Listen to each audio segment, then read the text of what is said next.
As the Round Rock Dragons bring the energy and the excitement all season long, Hughes Insurance Group is proud to power the broadcast as a Game Time sponsor. For over 30 years, Hughes Insurance Group has protected Central Texas families with auto, home, renters, RV, and life insurance. As an independent agency, Jason shops top-rated companies to find you the best coverage at the best value. Coverage you can count on, a team you can trust. Call Hughes Insurance Group today and go Dragons.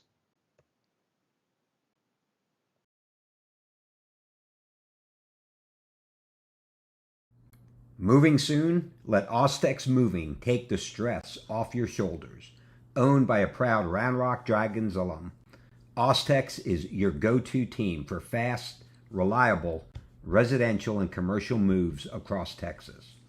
From packing to unpacking, we handle it all with expert care and same-day service available. Call Ostex Moving for a free quote today and go Dragons. From delivery day to every stage of womanhood, Dr. Marco Uribe is here for it all. Born in Laredo, trained at Yale, and trusted in Austin for over 20 years. Whether it's hormone therapy, surgery, or compassionate care, Dr. Uribe delivers more than medicine. He delivers confidence.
Welcome back to Dragon Diamond. We were talking for a minute and we didn't realize that none of y'all could hear us.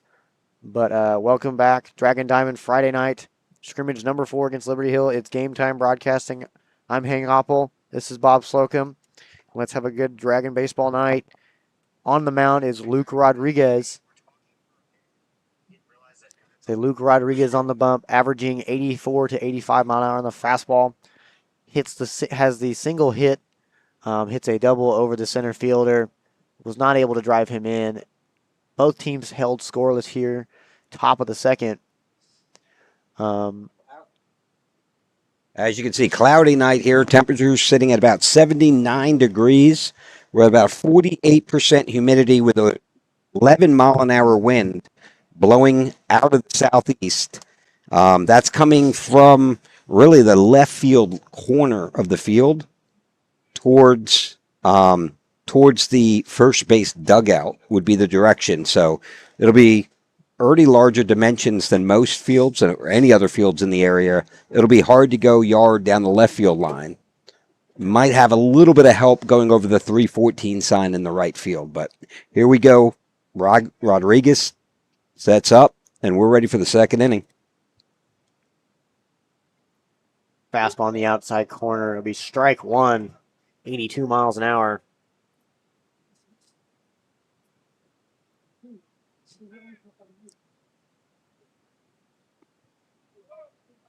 Ball one here for the Dragons.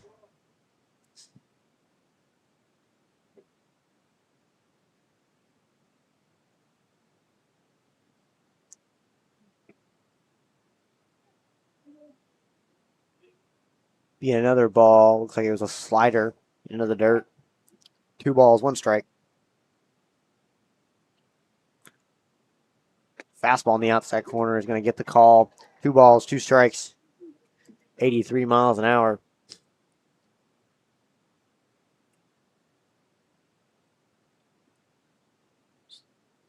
Oh, no, you stay there.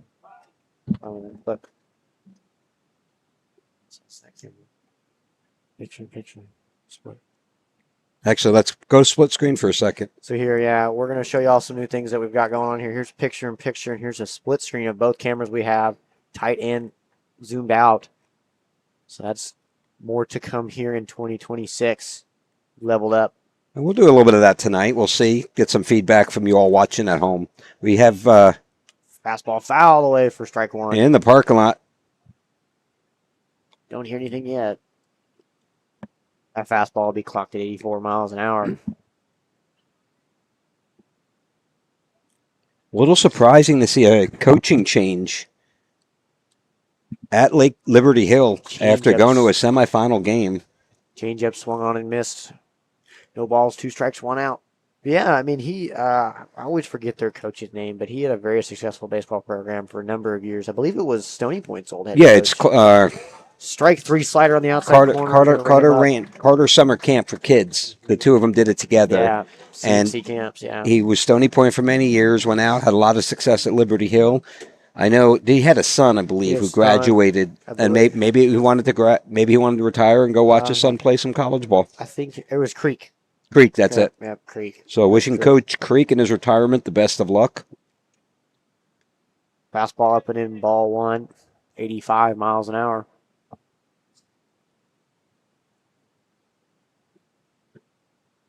Again, the infield is the same as long as the outfield. That ball's going to be swung on and hammered into center fielder.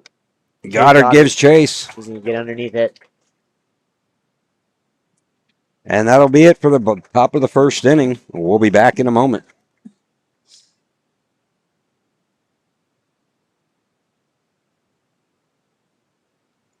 From delivery day to every stage of womanhood, Dr. Marco Uribe is here for it all. Born in Laredo, trained at Yale, and trusted in Austin for over 20 years.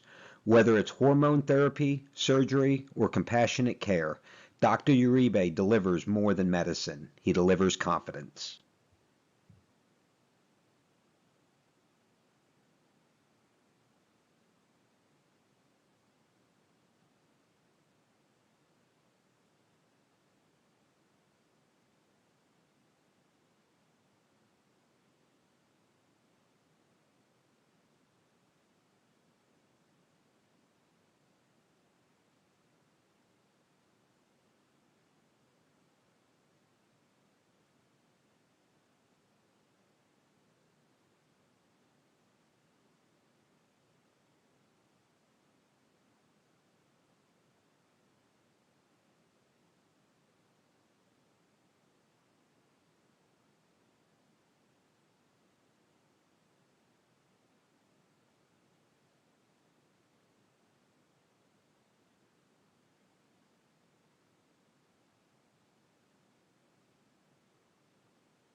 And we are back for the bottom of the second inning.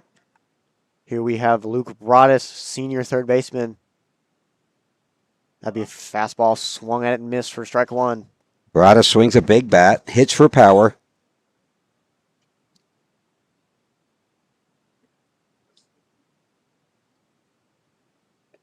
Another fastball up and away for ball one.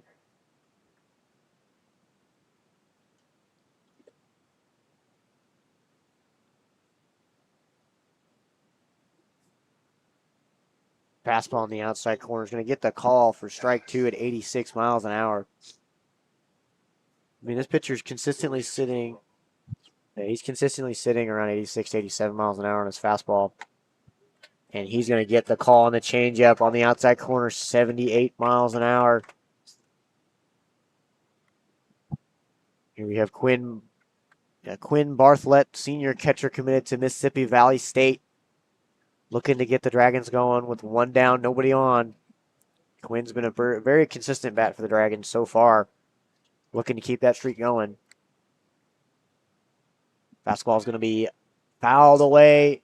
I believe it's going to get out of here. Yep. A lot of real estate down that first base line for the Dragons. Quinn Bartlett, I mean, every bit as good.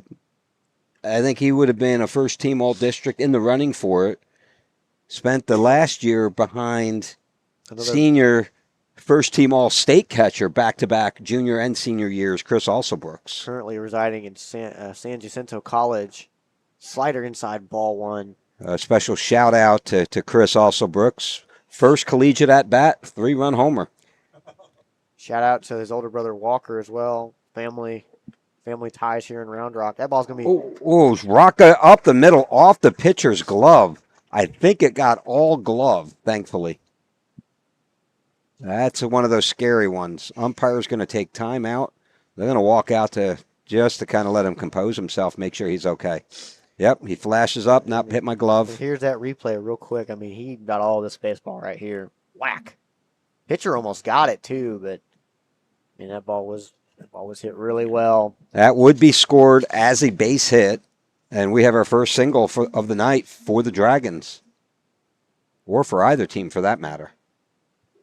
Up comes the hot bat junior, Weston Andraka, looking to keep his hit streak going.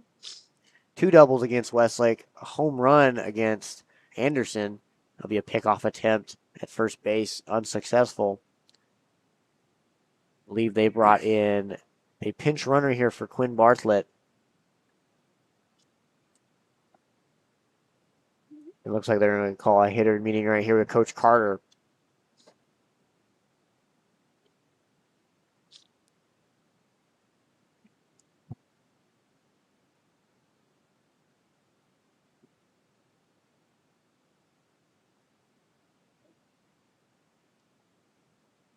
Can't get a number.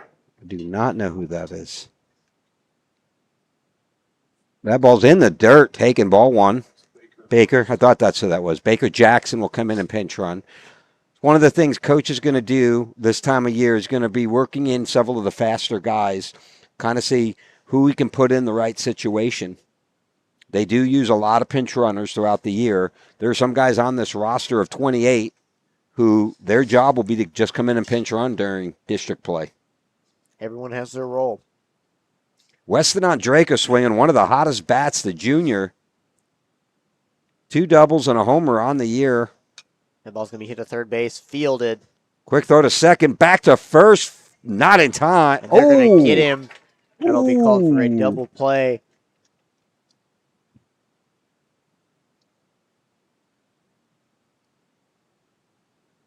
Questionable call. We didn't have the camera on first, did we? We want to keep it wide angle then. Alrighty. That way we can replay that. Play that. Okay. So as we go to the top of the third, believe we will have a new pitcher out, and it will be Josh Horvath, the senior committed to Weatherford College. We're looking forward to see him lighten the radar up. It's going to be an interesting July come Major League draft time. He did have several Major League and collegiate scouts. He's committed to Weatherford, but there were several of the MLB, reminded me of the 2023 year with Travis Sikora. that came out to watch his bullpen session. As we move into district play, you'll see a lot of radar guns in the stands. So we'll try to keep you updated. We do have a connection to a radar, so we'll keep you updated on that. It's a good test here for Liberty Hill. I mean, obviously that district is still a good baseball district, but I do think they won't see an arm like this for quite a while after this.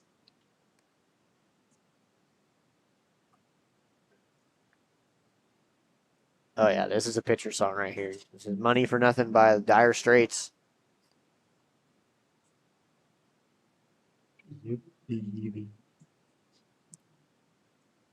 Fun fact, Eric Clapton backed up Mark Knopfler, I believe, was the guitarist for Dire Straits, backed him up. That's crazy to think Eric Clapton, one of the greatest guitarists of all time, was a backup guitarist for Mark Knopfler of Dire Straits. Well, October, not this past, a year and a quarter ago, I guess, right? So October, that would have been 2024. Melissa and I saw Sting. He was the opening act. Really? Wow. But it was Billy Joel, so. But Sting was the opening act, and I work with a lot of people in Europe. You hear crackling? Yeah. What is that? We got cross-wired somewhere. Playing with different setups and different technology tonight. And we do notice there is a little bit of a crackling noise in our headset. So trying to get the right volume, the right gains here. Would not be surprised to see Josh enter the mid-90s right now. I mean, every outing he's gotten better and faster. Excited to see what this young man does throughout the season. Really excited to see him playing playoff baseball. Was a first-team all-district pitcher last year and looking to make that jump to district MVP. That pitch will be 93 miles an hour, fastball low and away for ball one. Like we said earlier, the Major League fastball spin rate's around 2,200. He's at 21.9 right now, so it's big league stuff. Fastball on the outside corner, ball two, 93 miles an hour.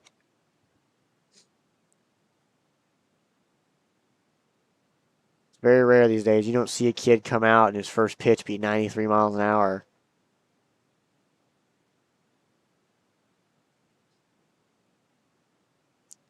Fastball swung at and missed. Strike one, 93 miles an hour once again. Constantly sitting near that 2,100 spin.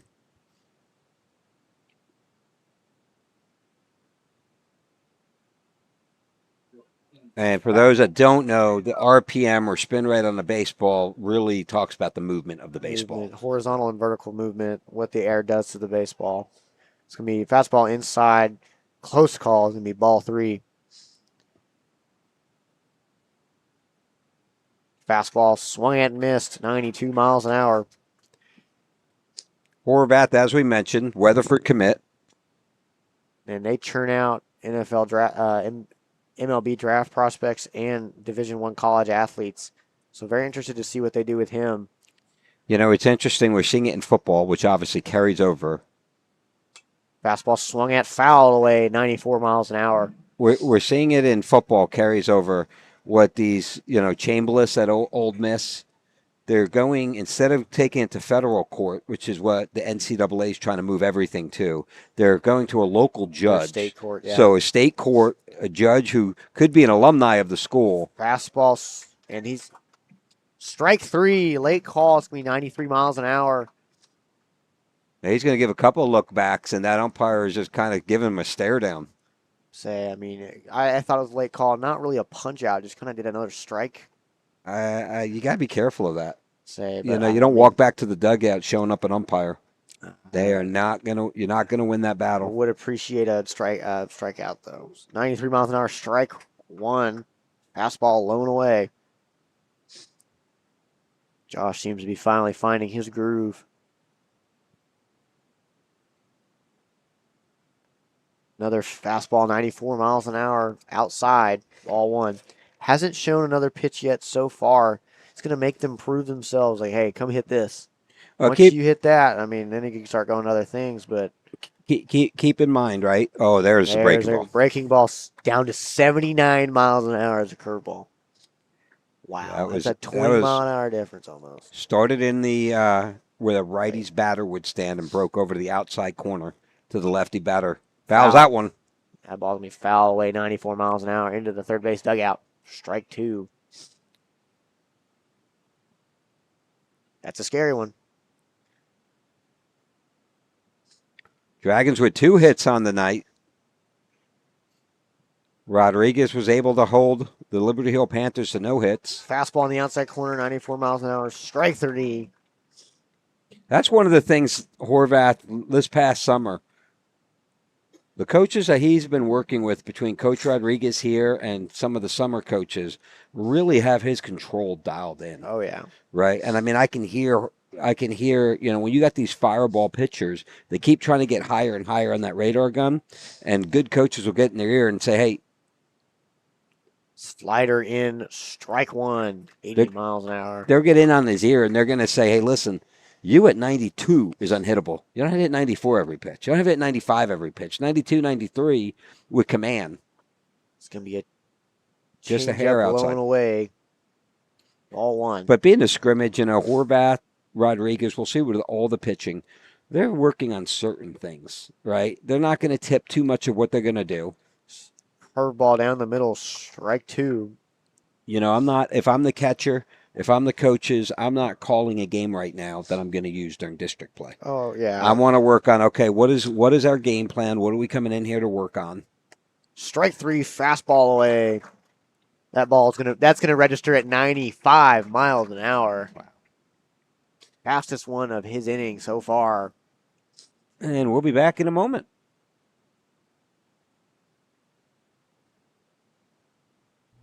Moving soon? Let Ostex Moving take the stress off your shoulders.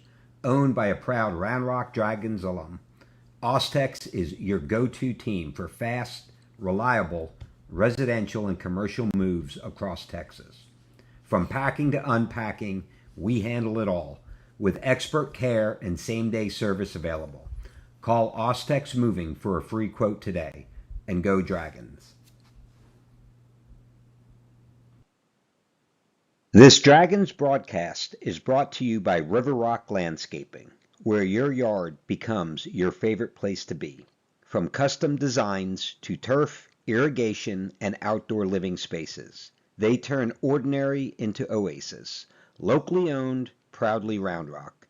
Call River Rock Landscaping or visit rrlltx.com to start your dream yard today.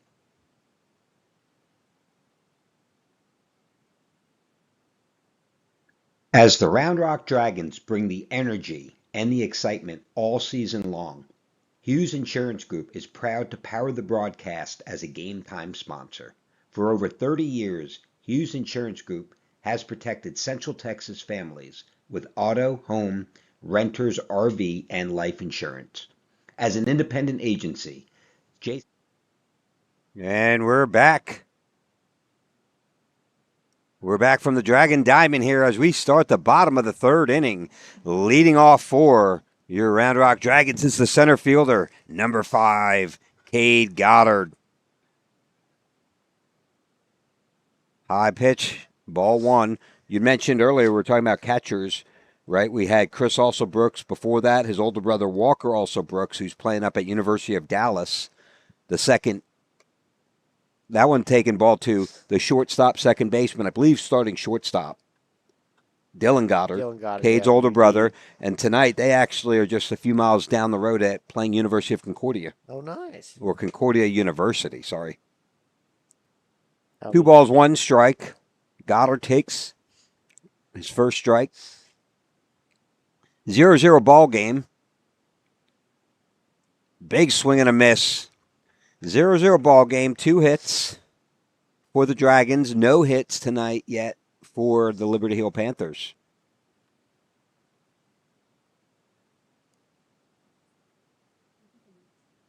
Breaking ball, swing and a miss. That ball's in the dirt. throw it down the first and get him out at first for the first out of the inning. Up comes the senior Jack Apple. Turns 18 years old today. Oh, big birthday Yeah, big on boy. Jack Apple. He's a big boy He's today. a legal adult.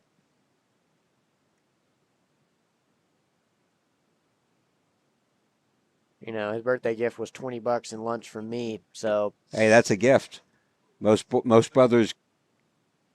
That's first one to give it. big rip. That's going to get over the second baseman's head, and Apple's going to get his first hit as an 18-year-old. Single over the second baseman's head.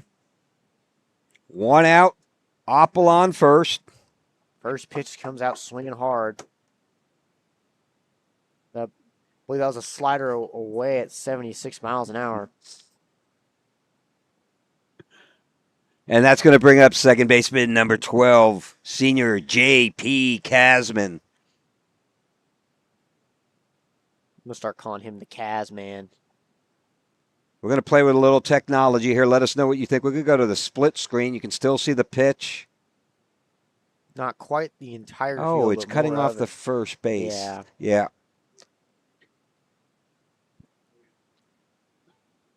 Throw over to first. Also, it looks like it went through his glove almost. Yeah, it does. It doesn't really matter. He was safe either way. Ball gets away, trickles away. This pitcher's doing a good job holding runners on. We'll give him that. Giving his catcher a chance if they do decide to go. Last pitch was 85 miles an hour. Again, we don't know names. I know this is their number one, like you mentioned. This is their ace. Big rip. That's going to get past the diving shortstop. And J.P. Casman with second hit of the inning, back-to-back singles. I mean, great job, effort by the shortstop, just not able to corral it in, gets right past him. And that'll bring up the first baseman, junior, number 18, Omar Rodriguez. Dragons with runners on, first and second. One out here in the bottom of the third inning, 0-0 ball game.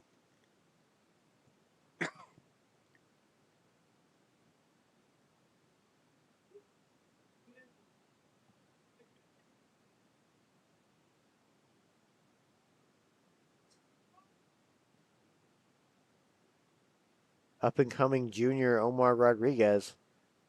I do have a roster split that I'll put up later in the game. There's 15 seniors. Check swing. He's going to say he went. Strike two. 0-2 count. Finds himself in a hole.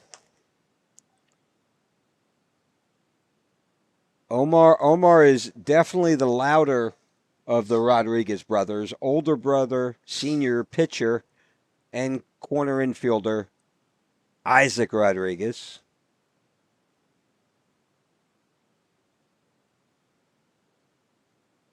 Big leads at first and second.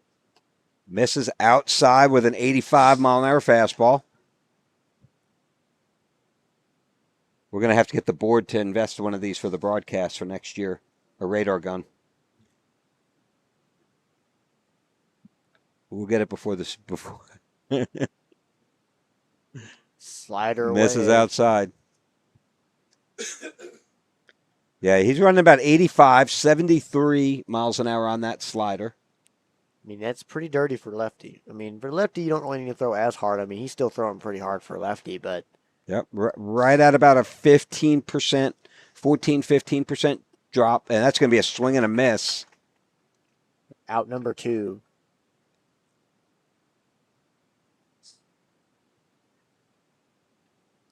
Runners at first and second still. J.P. Casman at first. Jack Apple at second. Up comes Baker Jackson, the rising junior.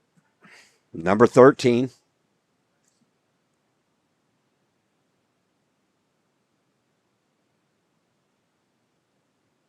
Looking to keep this hit train going. Here's the pitch. Inside, called. Strike one. 85 miles an hour. 2,300 on the spin rate. Again, we've mentioned earlier, if you joined us earlier tonight, MLB average spin rate is 22 to 2,300. He's hitting 2301 on that pitch. Throw to first, diving back in. Safe at first base, J.P. Kazman.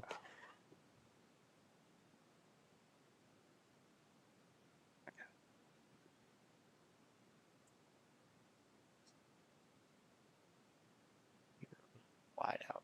So we'll get all the ropes. Big lead at first. Jack Oppel leading a little bit more at second. Big rip. That's going to find the gap between short and third. Oh, that'll hold him up. Wisely hold him up. Great piece of hitting there by the junior, Baker Jackson. That almost could have been RBI. I might have sent him, but We're going to go back to the top of the order for number 8, your starting shortstop, junior Drew Hearthcock. Bases loaded for the Dragons.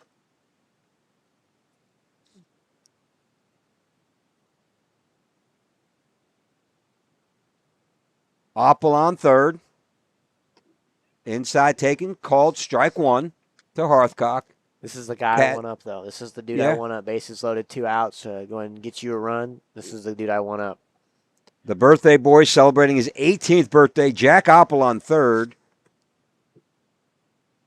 Okay, that ball gets away. Oh, he thought of going. Had a great jump on it, but heads back. J.P. Kazman at second. And first base, Baker Jackson. You got the big bat of Brooks Miklinchek on deck.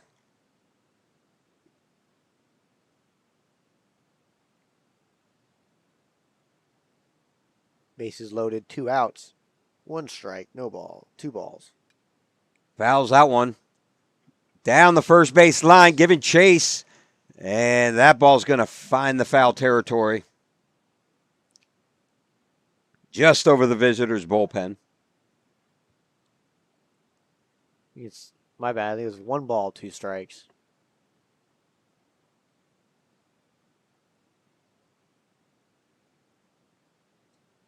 One ball, 2 strikes, 2 outs, bases loaded. Let's see if the Dragons can capitalize.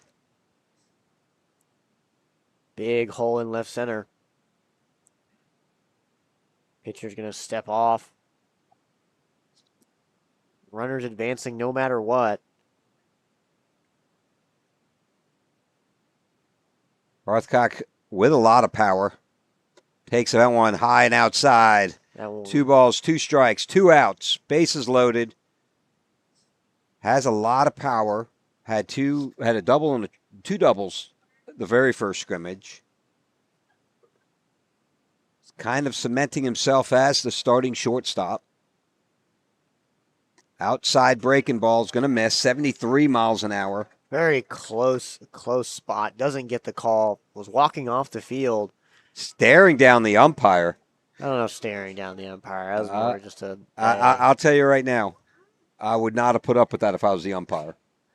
This ball better be like down the middle if you're going to get a call after you look at me like that. Inside, ball 4. Hearthcock draws the bases loaded walk. That will score Jack Oppel. They give Dragons the 1-0 lead.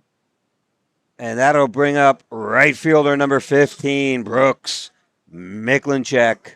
Throws lefty, hits righty. What can he do? He's on the bump for the Dragons. He's hitting for the Dragons. He's in the outfield for the Dragons. Outside ball, outside called strike 1. 86 miles an hour. Yep. Kazman on third. Baker Jackson on second. And Drew Hearthcock drawing the bases loaded walks on first. Great at bat by Hearthcock. Swing and a miss. Going to put Brooks in the hole, 0-2.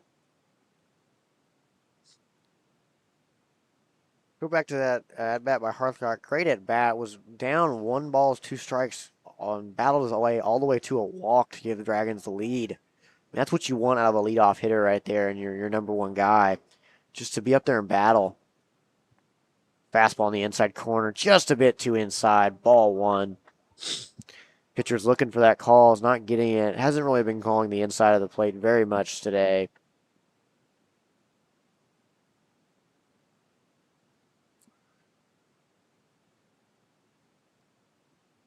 Here's the pitch. That ball's going to be hit into the 6 hole. Finds the gap, and that's not going to be able to backhand it. Hit hard at the shortstop. And Miklicek's going to have an infield single. Shortstop's going to get there. He's just not going to be able to hold on to it. They're going to be able to score a run. Tough play. Baker Jackson had a great jump off second, so they did not have a play at third.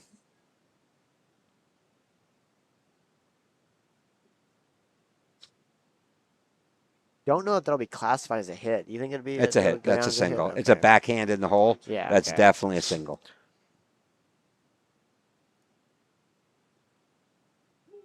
Up comes Luke Rodriguez. Hit a double his last AB over the center fielder's head. Outfield's a little bit back. Looking to drive in a few more 2-out runs here for the Dragons.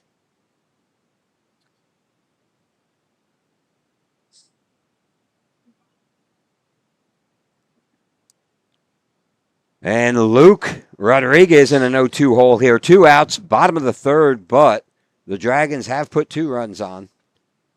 Looking to add more. The base is loaded.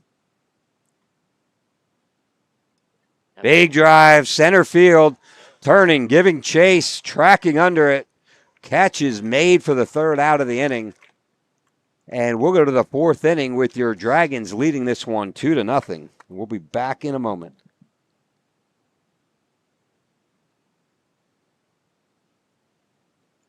From delivery day to every stage of womanhood, Dr. Marco Uribe is here for it all. Born in Laredo, trained at Yale, and trusted in Austin for over 20 years. Whether it's hormone therapy, surgery, or compassionate care, Dr. Uribe delivers more than medicine. He delivers confidence.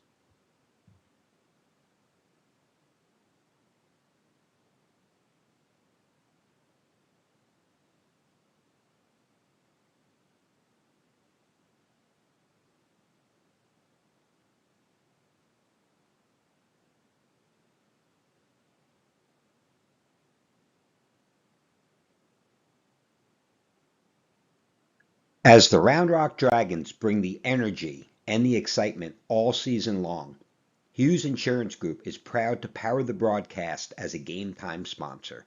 For over 30 years, Hughes Insurance Group has protected Central Texas families with auto, home, renters, RV, and life insurance. As an independent agency, Jason shops top-rated companies to find you the best coverage at the best value.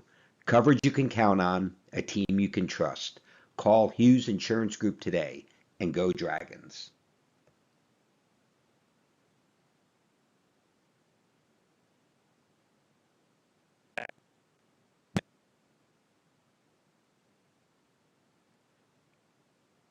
This is Game Time Broadcasting, bringing you all of your Round Rock Dragon varsity baseball games this year. Go ahead and click that subscribe button. As always, Hank Oppel, this is Bob Slocum on the call. Beautiful. First pitch was 79 degrees out here in Round Rock, Texas. And it's the flamethrower, Josh Horvath, on the mound. Squares the bunt, pulls it back, just hit 92 on that fastball. Dialed it up to 95 last inning. Final pitch on that strikeout. He went 3 strikeouts, 3 up, 3 down. Dragons were able to get him some runs to support him. 2 runs over 5 hits. That ball's going to be fouled. It's going to be popped up to the second baseman. Underneath it, it's going to be caught. Bryce Morrison, the senior second baseman, is out there for out number 1. Looks like we have a little bit of movement. So, third baseman, senior Luke Broadus, Drew Harthcock at short, Bryce Morrison, and that looks like Omar Rodriguez still getting the go at first base for your Dragons. Big drive. That one's going to be deep in the gap, right center power alley, and that ball's gone. A 93-mile-an-hour fastball. He's able to catch up to it and drive it through the power alley. Over 355. Rarely do you ever see a guy be able to, number 1, pull 93 over that right center gap. Believe that was the pitcher here for Liberty Hill. And that will not quite knot us up, but it'll be 1-2. 2-1 is a lot psychologically a lot better for any team, right? You got a flamethrower, you got a Weatherford commit senior pitcher who's getting serious look by Major League Baseball right now. That'll jazz up a team. And he comes right back with a strike, unfazed. I mean, sometimes you see that rattle guys, especially when they did nothing but dominate that last inning, and then you give them a bomb, but comes right back in, throws a strike. Back to back.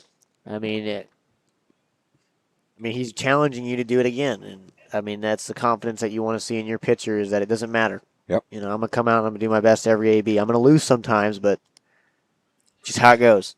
Yeah, we'll have Travis Schlitting, class of 2003, made it to the pros with the LA Dodgers. I'll tell you after this pitch. 1 ball, 2 strikes, 1 out. Misses high. He makes it to the Dodgers. Finally gets in his first major league action. He's up against Ryan Howard in the Phillies. And they call a fastball. He's like, it's my best pitch. And they want low and outside fastball. Here's your 2-2. That one gets him, rings him up. Strike 3 for the second out of the inning. So he's like, hey, I'm happy. They're calling my best pitch. I know he's a fastball hitter. I put that thing about 6 inches off the ground, outside 6 inches off the ground. Ryan Howard put it about 425 feet to dead center. Oh my God! I mean, so it happens. It happens to people. I mean, even Mariano Rivera, the greatest closer to ever close, gave up home runs. Not very often, but gave up a home run. And misses outside, ball 1 on that one. 93-mile-an-hour fastball. Yeah, you just to put it in their perspective, he had a sub-1 ERA. That is insane. You know who else? You know what other relief pitcher had a sub-1 ERA? Brooks Miklinchuk. Last season, sub-1 ERA for 1.5. That one just misses. 2 balls, 1 strike.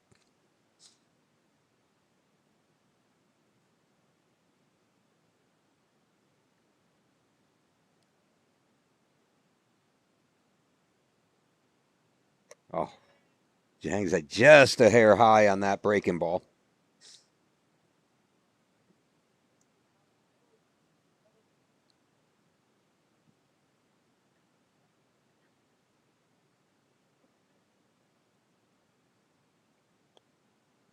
Fastball on the outside corner is going to be called ball 4. First walk of his outing. We'll have 4. I don't know that he had a walk last Friday at Westlake. I don't think he had any. He was dominant last Friday, too. As of this outing, I believe it's 4 strikeouts, 1 earned run, 1 walk. Safe to say he's been pretty dominant so far. Ball taken high. Well, you know, the nice thing is at least next week with the, or 2 weeks when next weekend, we start tournament play. We get batting lineups. That'll be nice. So at least we'll be able to call some of the names. All 4 of our scrimmages. Big swing and a miss. Dragons are the only one that have had numbers on their jerseys. Cedar Park, Westlake, Liberty Hill, and Anderson, none of them, they wore plain T-shirts. Just practice unis. Yep. With the Liberty Hill logo, no numbers on the back. That one's taken. 2 balls, 1 strike, 2 outs, runner on first. Dragons leading this one 2-1. Josh now consistently sitting 92 to 93.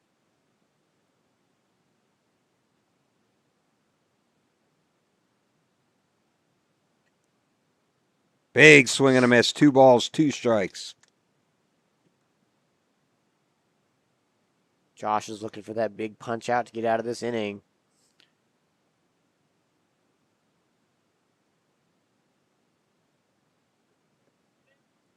I like that ball placement.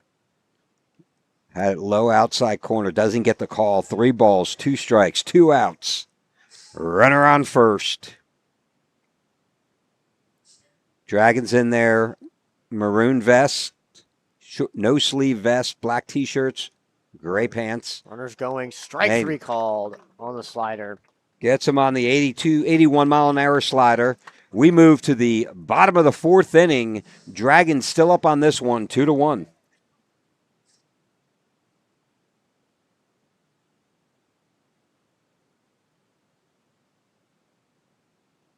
As the Round Rock Dragons bring the energy and the excitement all season long, Hughes Insurance Group is proud to power the broadcast as a game time sponsor.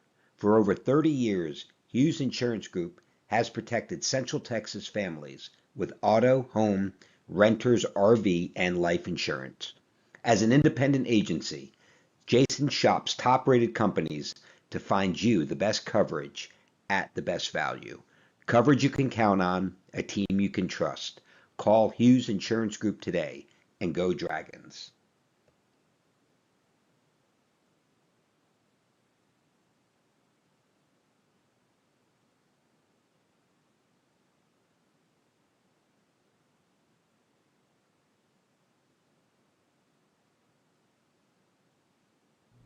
Moving soon? Let Ostex Moving take the stress off your shoulders. Owned by a proud Round Rock Dragons alum, Ostex is your go-to team for fast, reliable, residential and commercial moves across Texas. From packing to unpacking, we handle it all, with expert care and same-day service available. Call Ostex Moving for a free quote today, and go Dragons.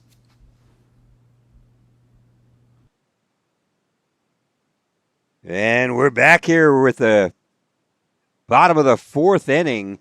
It'll be the senior, number 23, Luke Broadus. Luke, power hitter.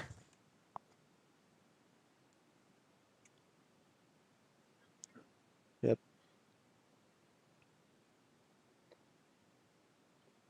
Yeah, we're pros over here, man. I got you off mute. Just making sure. New pitcher for Liberty Hill again. No rosters, no numbers. Not able to tell you who it is. That ball misses outside.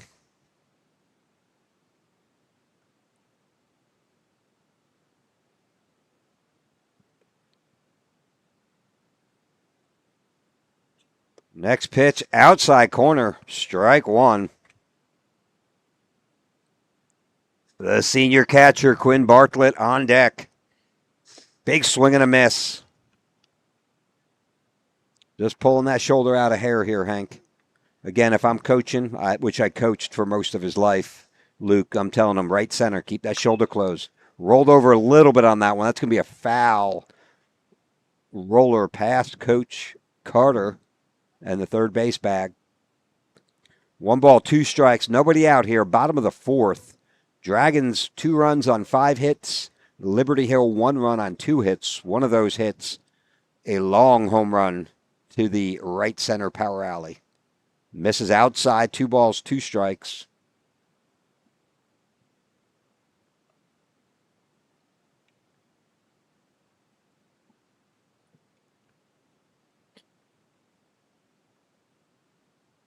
I do want to catch one of the umpires after the games. I want to see what their points of emphasis. Breaking ball just misses the inside corner. Can hear a few of the fans chirping from Liberty Hill, wanting to get the call on that one. That ball's going to be hammered into right center. That's plenty of time to coast under it. The right fielder with the catch in the first out of the inning. 84 miles an hour.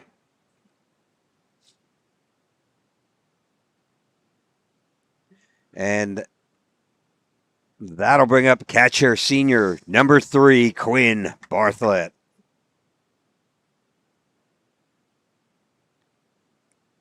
Senior committed to visit Mississippi Valley State. D1 commit. Gotta love that. Inside, ball 1. Longtime catcher longtime shortstop. About 13 years of age, they flipped him to a catcher.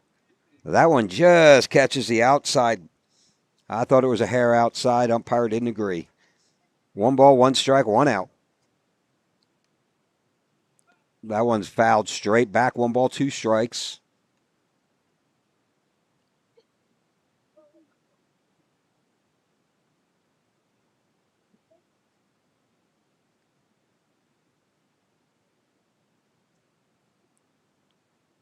And, they're going to call that one outside. Quinn doesn't like it. I didn't like it, but it doesn't matter what we think. That'll be the second out of the inning. Fastball is registered at 85 miles an hour. So staying pretty consistent when it comes to velocity from the Liberty Hill Panthers, sitting around the 85, top around 87. And that lefty's not missing a beat. That was a big drive, left center. The center fielder turns around, gives it chase, sets up underneath it. And that was J.P. Casman. That was Weston Andraka. Oh, Weston Andraka, yeah. He Weston put a charge into that one. It's just wind's blowing in a little bit, and it's 380 feet dead center with a 25-foot wall. You've got a pretty good 11-mile-an-hour wind blowing from the corner, the left field corner, towards that first base dugout. That's going to hang up any ball that you hit on the left side. Anywhere from center field to the left is going to, anything hit to the right field side is going to carry. And I think we saw that on that home run. I mean, that guy hit it, squared it up, barreled it beautifully on a 93-mile-an-hour fastball, but it jumped out. This ball was barreled. It obviously wasn't as hard of a pitch speed. This was a 75-mile-an-hour slider that just got hung up. But, I mean, Weston put a charge into that, and you hit it hard. That's all you can do. You just got to tip your cap sometimes. Speak of doing it all, number 15, Brooks Miklinchek in the pitch now for your Round Rock Dragons. Looking to take a bigger role here for the Dragons as a relief guy. Maybe getting a few starts here within the year. Waiting for the return of Brandon Smith. So could see him out there on the bump. Obviously a big lefty out of the pen. Much needed lefty. I believe we have two other lefties here, but this is the most experienced. This is your guy that had obviously that sub-1 ERA. Yep. You're looking to take that step to not just a good reliever, but a dominant reliever that will go out and will shut teams down for multiple innings. So looking for Brooks Miklinchek to make that step. It's a tough role for Coach Carter. Yeah, as a coach, you've got so many kids. Brooks, I guarantee you, Brooks would be a starting pitcher at any other school in our district, right? I mean, you do have an outstanding number 1, Drew Wells, over there at Vista Ridge. As a whole, as I look across, he is a top tier. Brandon Smith is a top tier. Luke Rodriguez. We already talked Josh Horvath and Isaac Rodriguez, right? And the other 2 lefties you're talking about, juniors. First pitch fouled off over the first base dugout. The other 2 are lefties, right? Jackson Yepes and Weston Andraka. Weston Andraka, couple big hits. They're finding ways to get him into the lineup. 0-1 pitches. That one's going to be popped up. First baseman Luke Rodriguez is going to watch that ball go out of play. Not quite to the parking lot. 0-2. Field is starting to get greener and greener as the temperatures get warmer and warmer. It's crazy. Just look at the film from Tuesday night, the infield, and look at tonight. I didn't even think about it until you just said it. Big hard ground ball at shortstop, backhanded, fired the first just off the mark. That gets past him, and he's going to cruise into second to throw at second, not in time. That's going to go out to the outfield. Backed up in the outfield. That's a tough throw. Maddox DePriest makes a great play, getting in the hole, fires it over to first, just a hair off the mark. There's a lot of real estate down that first base line. Pass ball's almost guaranteed. Is almost guaranteed to get you that base. I'm trying to see who that is. Who's that out there in right field? Because is that Jace Kivett? Looks to be. I think it's Jace Kivett. He's fast. He covered some serious ground. Almost had to play at second base. You don't normally see that here at Dragon Diamond. Man at second base, nobody out. I'll give you a lineup here in a minute. Misses on the outside. Right now it's Jesse James Fierro at third. Maddox DePriest. It looks like Bryce Morrison out for another inning at second base. and the senior Luke Rodriguez at first. Outside, ball gets away from the catcher. In the catch now, Coleman Landry. Brooks Miklinchek, the senior, on the mound. Jack Oppel out there in left field. Playing some sort of pull side. Yep, center field, straight up center field. Cade Goddard. Swing and a miss. That one gets underneath Coleman. Able to find the ball quickly, though.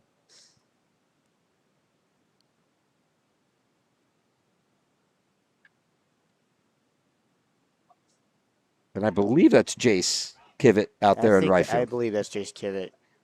For some reason, I had in my head that he wears knickers. Infield's in. That's going to be chopped right at the third baseman. Fires it to first. Fierro gets the out at first. Holds the runner at third. The infield is playing in. 2-1 ball game. Runner on third. Liberty Hill threatening.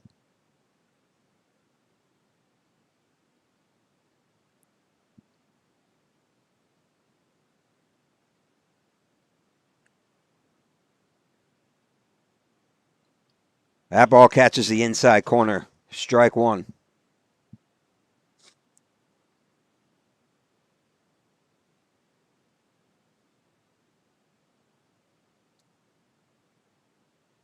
Misses outside.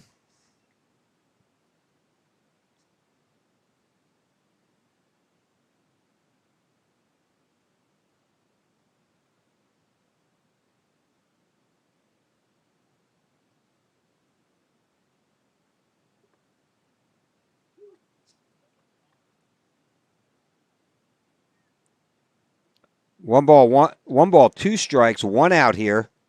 Top of the fifth inning. Dragons leading 2-1. Liberty Hill is threatening. Runner on third. That ball's in the dirt. Good block by Coleman Landry.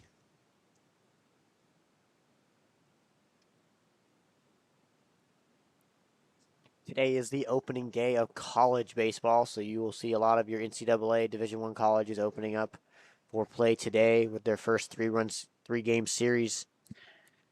And so I believe A&M is up 2-0 over Tennessee Tech. Texas played earlier today. I'm looking for that score. Some ranked upsets today, though. Number 8 Louisville lost to an unranked Division I college, I believe like 8-5. Georgia Tech is currently beating Bowling Green 11-4. Foul ball into the parking lot. That one's going to find a car.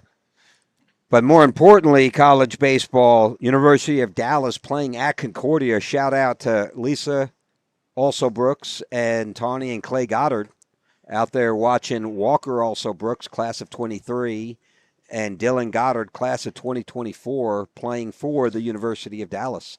That one misses. 3 balls, 2 strikes. Here's the payoff pitch with 1 out. Big drive to right field. That's going to be a single. One that finds a gap. 1 run scores. We got to play it second. Nope, he's going to hold up. The runner does come around to score, and an RBI single for Liberty Hill. That ball was squared up really nicely into that right center gap. Jace Kivett does a great job covering ground and getting that ball in before he can get to second base. Some more Texas teams. Houston upsets ranked Wake Forest 2-8. Oklahoma beats Texas Tech 10-3. Still looking for some more. Let's see. Rice beats Northwestern 7-6. Some other. Where is Texas? I believe, I'm not going to say any names, but I believe there's 4 seniors on this team that are going to be going to Tech together. That's awesome. That's definitely some trouble right there in the dorms. TCU beats Vanderbilt. Number 10 TCU. We're not going to say any names, but actually I'm not even going to give that clue because it would be a dead giveaway. Number 10 TCU beats number 23 Vanderbilt 5-4. Misses outside. How's Tennessee doing? Tennessee beat, I believe, they went 7 innings and beat a team 10-0. Congrats. Congrats to their coach there. New head coach. Viola moved over to San Francisco Giants. And the hitting coach, what's his name? Edelman? Elander. Elander gets promoted. Class of 2009, former Rock Hardball alumni. Strike. 2 balls, 2 strikes, 1 out. Runner on first. The lefty Miklinchek. Here's the pitch. Check swing. Got him. That's going to be strike 3 for the second out of the inning. This ball game's knotted up 2-2. I need to correct the scoreboard. Sorry about that. It is your Dragons have 5 hits. And I believe Liberty Hill 2 runs on 2 hits. 3 hits. Yeah, we're missing the hit on there too. Baylor is currently beating New Mexico State 11-2 in the bottom of the 7th. And that's what, class of 2023? Cade Weibel. Cade Weibel. Part of the 3-headed dragon we had that year on the bump. He's one of the starting pitchers. Hangs that one high. I have so much respect for that young man. So he committed to a college. McMurray, was it? He went to McLennan. McLennan. Texas Tech came in late, offered him a spot. He said, no, they offered me first. I committed to them. I'm going to honor that commitment. Went there for 2 years, did outstanding. Now, well, he got drafted, right? I didn't realize he had. He was an undrafted free agent. And so he got offered by the Los Angeles Angels to come and pitch for them. Misses outside. And now at Baylor, I believe he has 2 years of eligibility left. Wouldn't be surprised you see him drafted this year in the July draft. Sam Houston up on McNeese State 4-1. Texas and UC Davis just now starting off 0-0. Texas State. Big swing. Fouls that one back. 3 balls, 2 strikes, 2 outs. Runner is on second.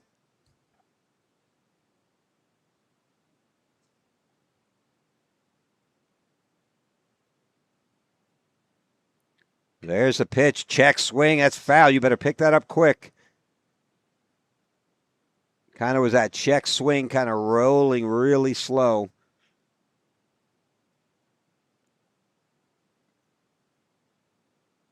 So I believe tonight we're playing 2 6-inning games. So they're going to play like 2 games as if they're 6-0. 6 innings, sorry. Oh, that one was a beautiful pitch. Doesn't get the call. That'll be ball 4. Runners on first and second for Liberty Hill with 2 outs here. Top of the 5th inning. They were able to score earlier in the inning, tying the ball game up 2-2.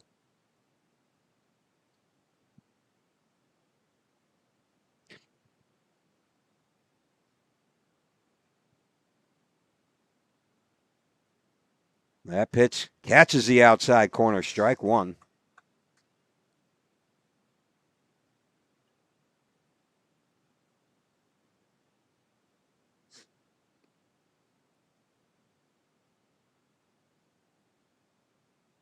Big drive to center field. Goddard gets chased underneath it, makes the catch, and that'll be it for Liberty Hill as we move to the bottom of the 2nd inning. Dragons 2, Panthers 2. We'll be back in a moment.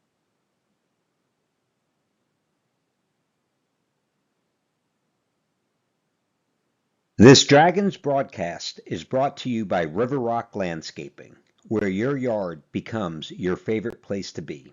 From custom designs to turf, irrigation, and outdoor living spaces, they turn ordinary into oasis. Locally owned, proudly Round Rock. Call River Rock Landscaping or visit rrlltx.com to start your dream yard today.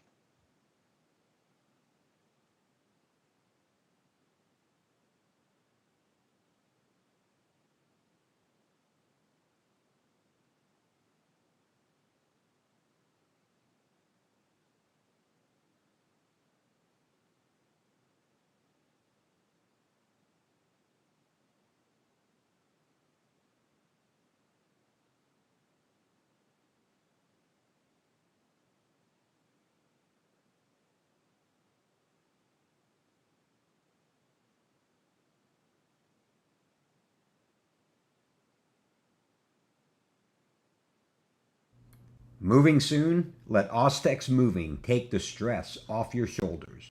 Owned by a proud Round Rock Dragons alum, Ostex is your go-to team for fast, reliable, residential and commercial moves across Texas.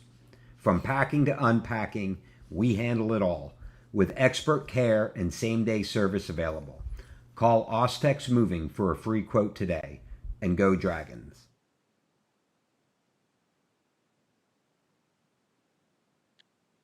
And we're back. Goddard with a drive. Pops that one up to the second baseman. Makes the catch for the first out of the inning.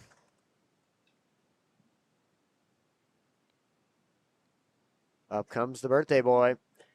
The 18-year-old left fielder, number 29, Jack Oppel. A.K.A. Big Ears.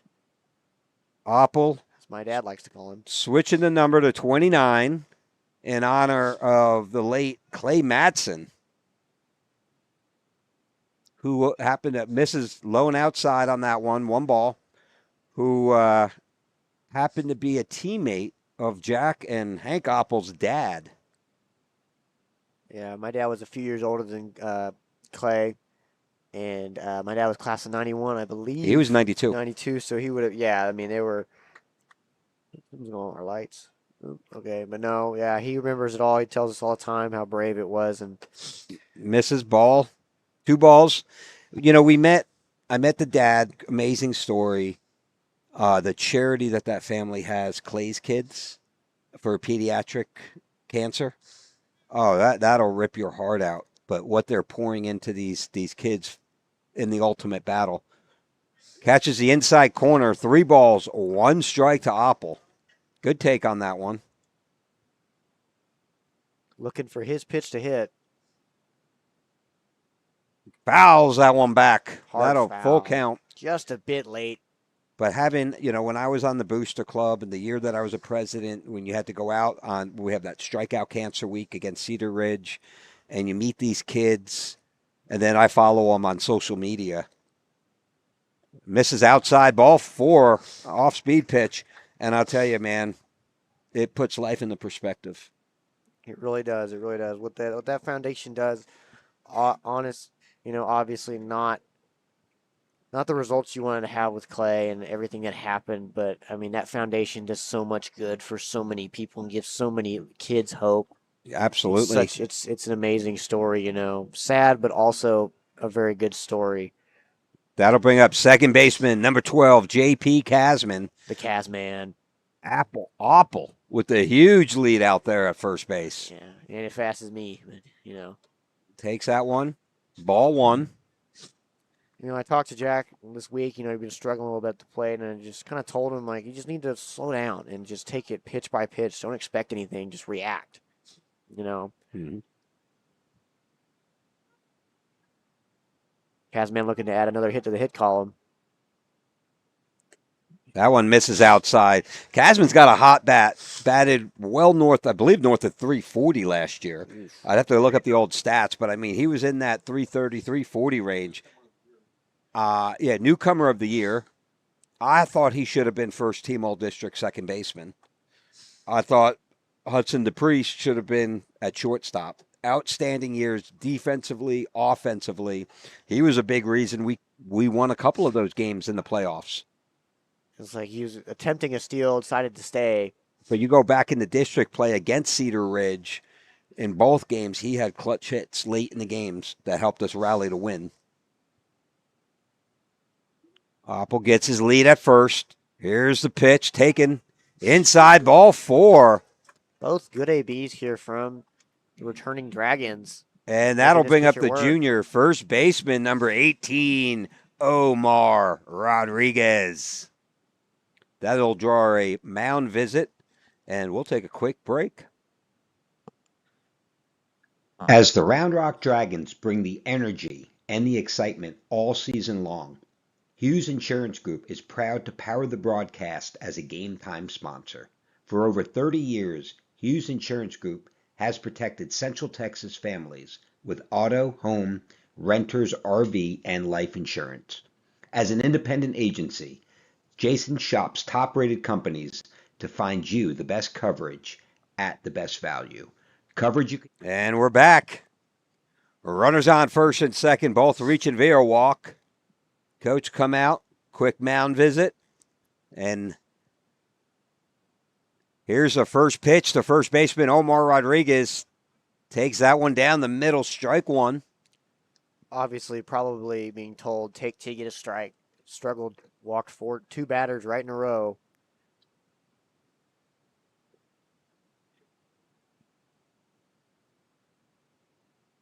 Big drive. That one's going to get down. And they're going to send him. They're sending Opple. They hit the him. brakes. Wisely hits the brakes. It was a perfect field and throw in by the left fielder. Great piece of hitting there by the junior first baseman, Omar Rodriguez. To load the bases. And that'll bring up the junior, number 13, Baker Jackson.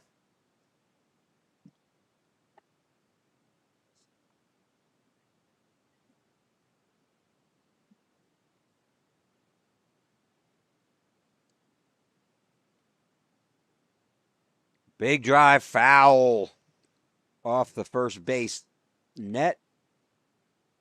Be number 8, top of the order, Drew Hearthcock on deck. Opple on third, Casman on second, Rodriguez on first.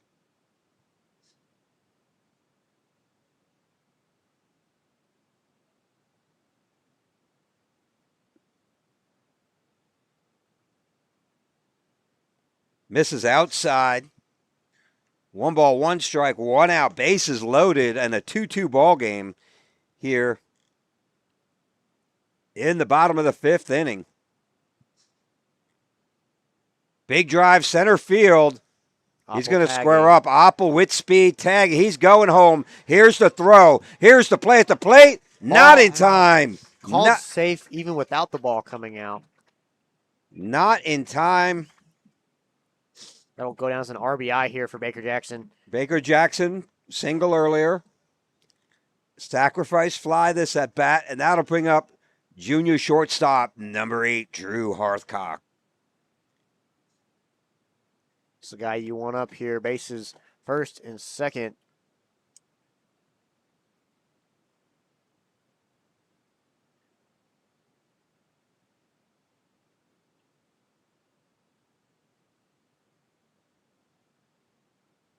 Misses outside.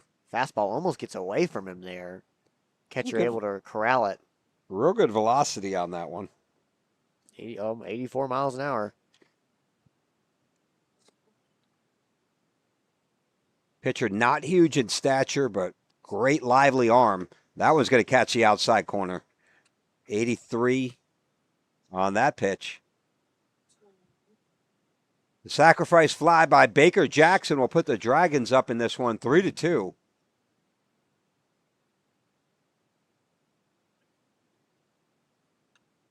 Big drive into the parking lot. That's going to catch a soccer parent's car.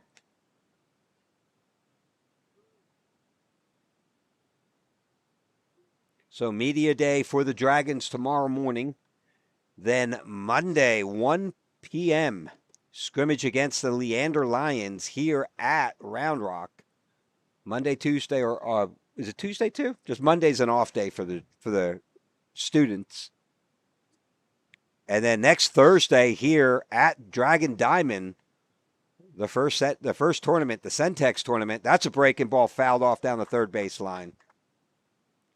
But for those of you in the Round Rock area on Tuesday, Fat Tuesday, February 17th, stop in at Cover 3 for Spirit Night and on deck interview with some of the alumni and several of the players.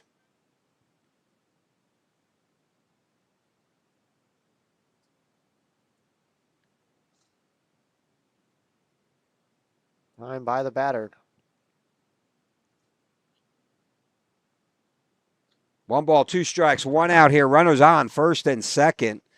Drew Hearthcock at the plate.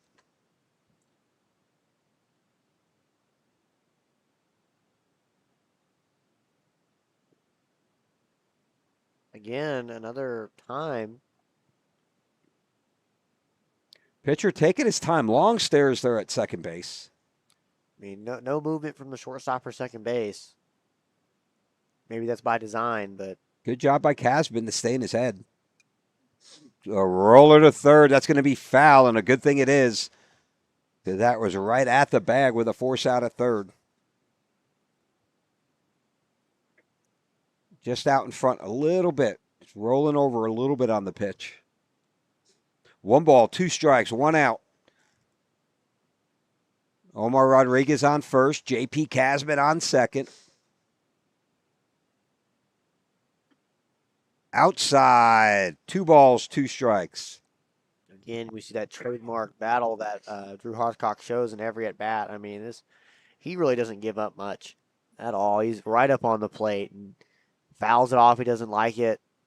He's going to fight for you up there for sure. Rolls over that one. I mean, this is going to turn into a quality at bat real soon. He's getting close to 8 pitches.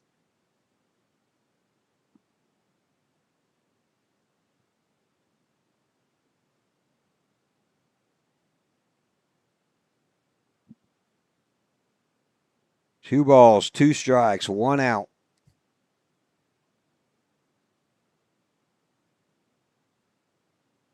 Here comes the pitch. In the dirt, gets away from the catcher. Both runners will advance. With 1 out here, Harcock now looking at a full count with runners on third and second. 3-2 ball game. Dragons went ahead by 1 on the sacrifice fly by Baker Jackson. Both runners now in scoring position. Drew Harcock looking to put something in that right side of the field. Right center would be preferable. Hank, this is something I'd like to see the Dragons improve on from the first few scrimmages. They've had players in scoring position. They did a great job against Anderson getting them in. Drive, that one backhanded by the shortstop. Quick throw to first, not in time. Not in time. Beats it out for an infield single.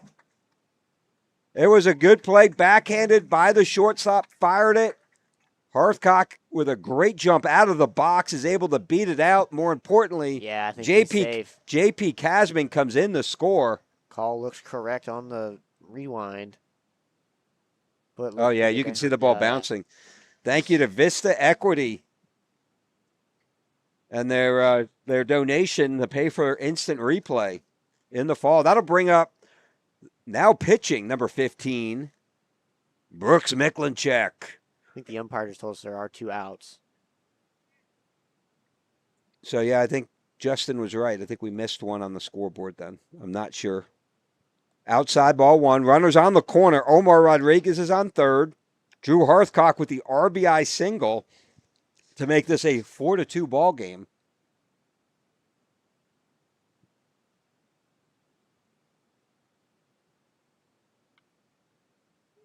Hard hit right at the first baseman, and that'll be the 3rd out of the inning. We're going to move on to the 6th inning with your Round Rock Dragons leading this one 4-2 when we come back. As the Round Rock Dragons bring the energy and the excitement all season long, Hughes Insurance Group is proud to power the broadcast as a Game Time sponsor. For over 30 years, Hughes Insurance Group has protected Central Texas families with auto, home, renters, RV, and life insurance. As an independent agency, Jason shops top-rated companies to find you the best coverage at the best value. Coverage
Welcome back. We are in the top of the sixth. Brooks Miclinchek still on the bump, accompanied with Joey Robato behind the plate. Up comes the lefty. Hit that solo home run. I believe in the, was it? Yeah, I guess the second inning. He's going to foul this one away for strike one.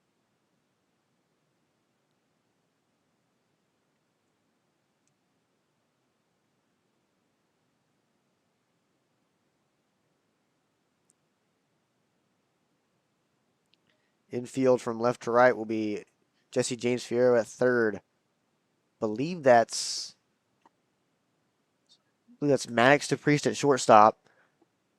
Dylan Slocum at second base and Luke Rodriguez at first. Outfield's a little too far out for me to tell. 0-2. Ball up. Ball one.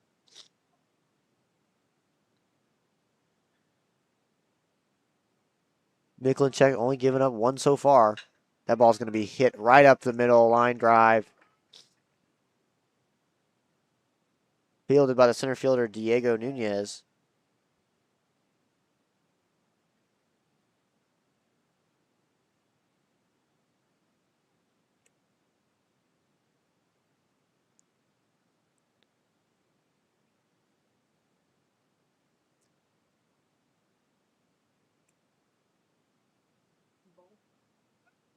Kickoff attempt at first base, unsuccessful.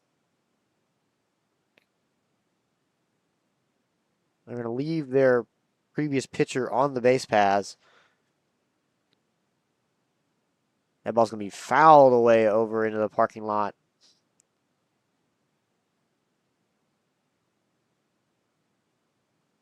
I believe that's Jack Oppel in left, Diego Nunez in center. I believe it's Jace Kivett out there in right field. Swung on and missed to make it 2 strikes. Slider to that back leg.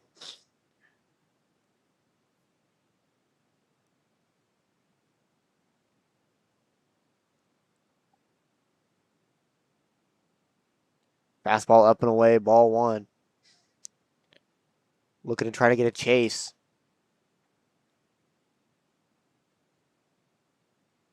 Cautious lead at first base. And that ball's going to get away from Robato for a little bit. Able to get back on top of it for ball two.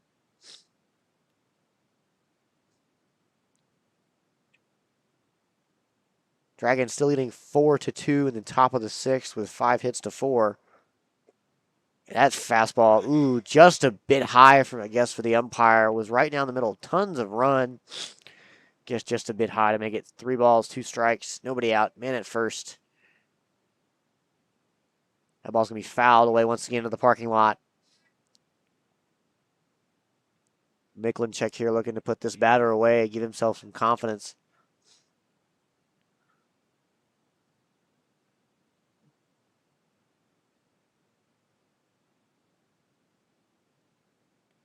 Fastball up and away, ball 4.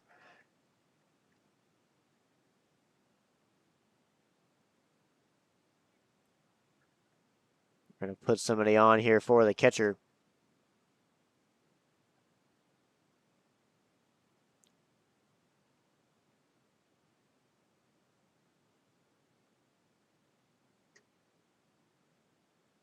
Runners at first and second, nobody out.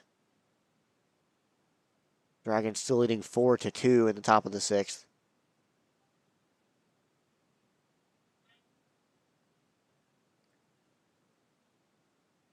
You're good. You're not on the live cam. No, you're good.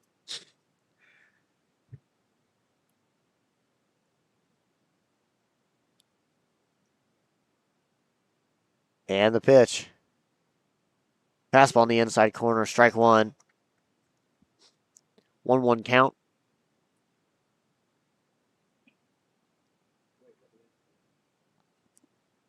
Joining me is Justin DePriest, Booster Club president and sound tech. Oh, thanks, Hanks. It's a pleasure. Hank, I was going to ask you, you get to do a lot of commentary. What do you miss most about high school baseball? He fouls that ball off 2 strikes. What I miss is just being around the guy. Like, I feel like I was here 24/7. I was always at a baseball field, swinging a bat, just talking to, like, my buddies, my friends. I'd played against them, I'd played with them for so many years. It's like, you kind of just, that's kind of your family for so many years. That's what I miss the most about it. It's kind of your brotherhood. Yeah. So, yeah, that's what I'd say I missed most about it. Obviously, winning. That ball's going to be crushed into left center, giving chase to Diego Nunez. Jack Apple lays out, not able to grab it. They're going to send one home. Be a stand-up double here for Liberty Hill. That ball was hit hard. High fastball. He just caught it just deep enough in the gap between those our two outfielders, two speedy outfielders. Good job getting it in. Miklinchek looking to record his first out this inning. Bit of a struggle this inning. One hit, one walk, and one run double. That's a mouthful. Two runners in scoring position, no outs. Swung on and missed for strike one. Infield squeeze in here. You know, this is why you play scrimmages, though. You want to test your infield. You want to test your outfield, your pitchers with a little bit of pressure. It's hard to emulate that at practice. So Yeah. these scrimmages are important. We want to see as many situations as possible. I know the crowd's like, ooh, that's an error, or ooh, this is that. But the reality is you want to see your team, see how they handle it. Obviously, yeah. And these are two high-level teams. These are two, like, 30-win teams from last year. So, slider away, ball two. Yeah, this is where you're supposed to work on all that stuff. This is where, I mean, Coach Rod's definitely going to challenge the pitchers. Like, he wants that ball where he wants it, and for a reason. Swung on and missed for strike number 3, his first out of the inning. Still runners at second and third. Dragons still up 4-3. Panthers threatening. Yeah, that's a big out, especially after you give up a walk and a hit and a run. You got to get over that first hump, kind of break the ice here, and let your pitcher kind of settle in.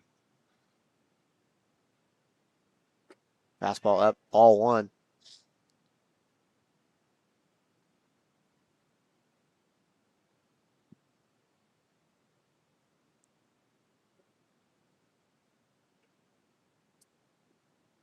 Fastball down below, strike two. This is a good outing for Miklinchek so far. You want to see them kind of work out of a problem, and he's shown some resilience here.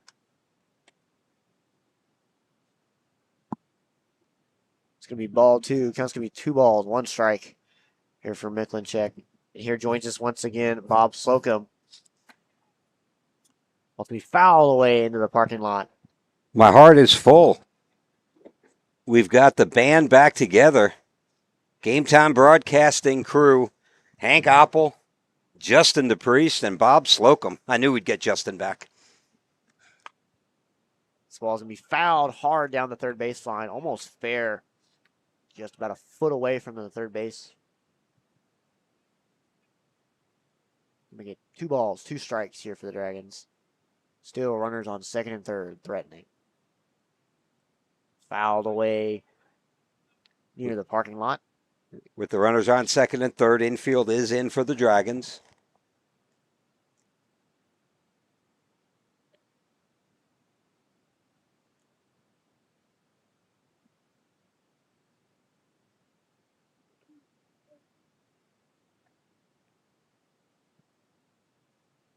Fastball up and away, ball 3. Has an open base at first. So if he walks, not too big of a threat, but would like to, limit the damage here. Infield this inning, don't know if you said it. Third base, Jesse James Fierro. Maddox DePriest at short. Away. Dylan Slocum at second base, and Luke Rodriguez. It's Landry Coleman. That's Joey Roboto. Joey Robato's back? Behind the plate. Oh, good to have Joey back. Senior catcher. Had a lot of pop. I know early on was out with a knee. Now he's back. Couple of home runs already in practice and during the tryouts. That ball's going to be sky to center field. Diego Nunez takes chase. No attempt from third base. Good throw in. And hold the runners at second and third. That's a huge out there. Like, that is a really big out. It was a shallow center field, not enough to bring the guy on third in, but 2 outs. Infield can go back to normal depth. Special shout out to Coach Kucherek, also known as Coach K, in the bullpen. Long-standing Dragons coach, been there. I think he's been here almost as long as Coach Carter has. Fastball away, ball 1. He retired, if I'm not mistaken, 2023. Yeah, my Junior year? no, he retired my Sophomore, so freshman. 2022. We didn't have him my sophomore year, so it would have been my freshman year. So 2021. Wow, yeah. It's been that long. His last season here, always here at Round Rock High School. If you ask a lot of the older players who Coach K was, they're just going to smile and grin at you. That ball's going to be weakly hit to the pitcher. Michalczek slip, loses his foot. That one's going to be a fun one to replay. Little dinker to the pitcher. Should have let the third baseman get it. Slips and falls. Happens sometimes. You live and you learn. You live and you learn.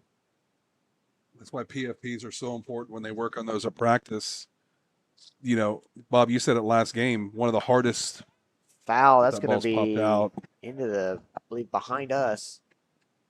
One of the hardest balls to field is a bunt, especially if you're a pitcher sprinting in, left-handed pitcher stopping, trying to plant and throw back across your body. A tough play. Runners at first and third. 2 outs. That ball's going to be popped up weakly to the first baseman, Luke Rod, and he's going to make the catch into the baseline. And we're going to move to the bottom of the 6th inning. This game knotted up 4-4. We'll be back in a moment. From delivery day to every stage of womanhood, Dr. Marco Uribe is here for it all. Born in Laredo, trained at Yale, and trusted in Austin for over 20 years. Whether it's hormone therapy, surgery, or compassionate care, Dr. Uribe delivers more than medicine. He delivers confidence.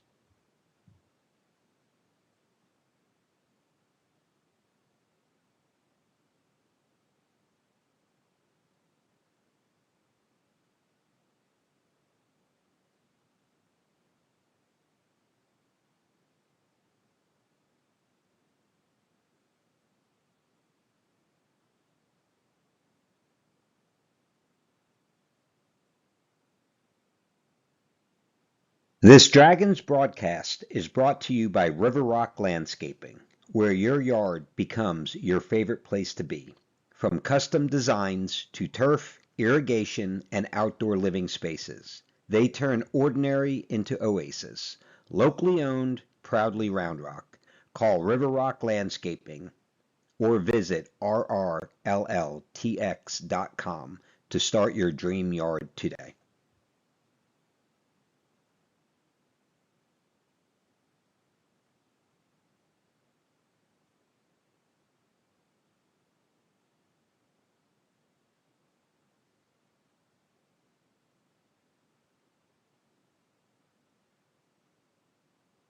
And we're back on the air.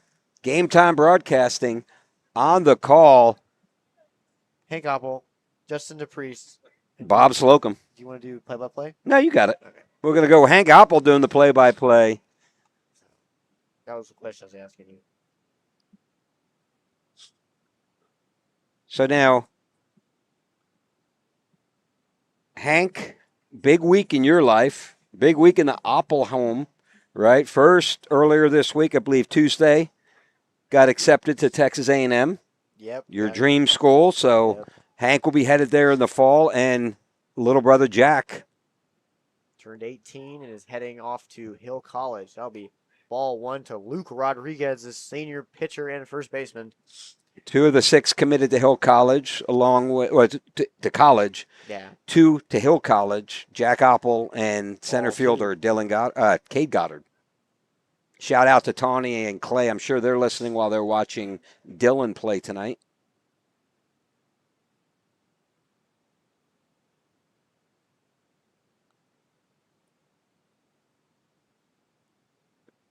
going to be strike one here on the outside corner. 2 balls, 1 strike for Luke Rodriguez.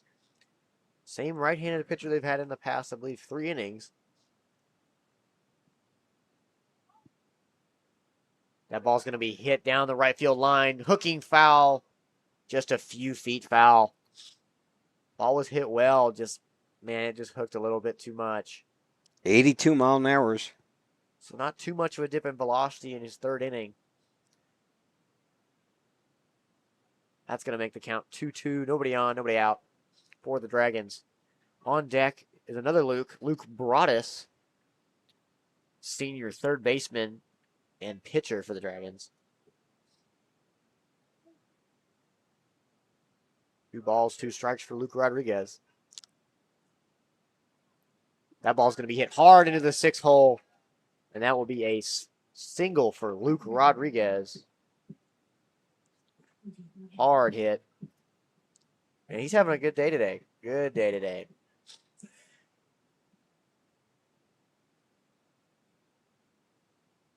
Up comes senior 3rd baseman and relief pitcher Luke Broadus, looking to keep the hit train going. Rodriguez jumped all over a 75 mile an hour off-speed pitch. Not much of a dip, 82 to 75, right? That's really what you want, about a 15% or more drop from your better pitchers. That ball will be slider on the outside corner, is going to get the strike call. No balls, 1 strike. Luke Rod staying very cautious over there at first base with his lead. Currently knotted up 4-4 in the bottom of the 6th. Dragons out hitting Liberty Hill 6-4. Give me a slider in the dirt for ball 1.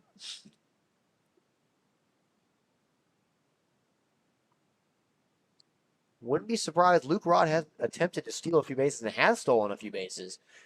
He can move, so I would not be surprised if there's some sort of hit and run, and he's going to go back to first base for a pickoff attempt. I don't know if there's a better locker room or dugout guy than Broadus called timeout at the plate.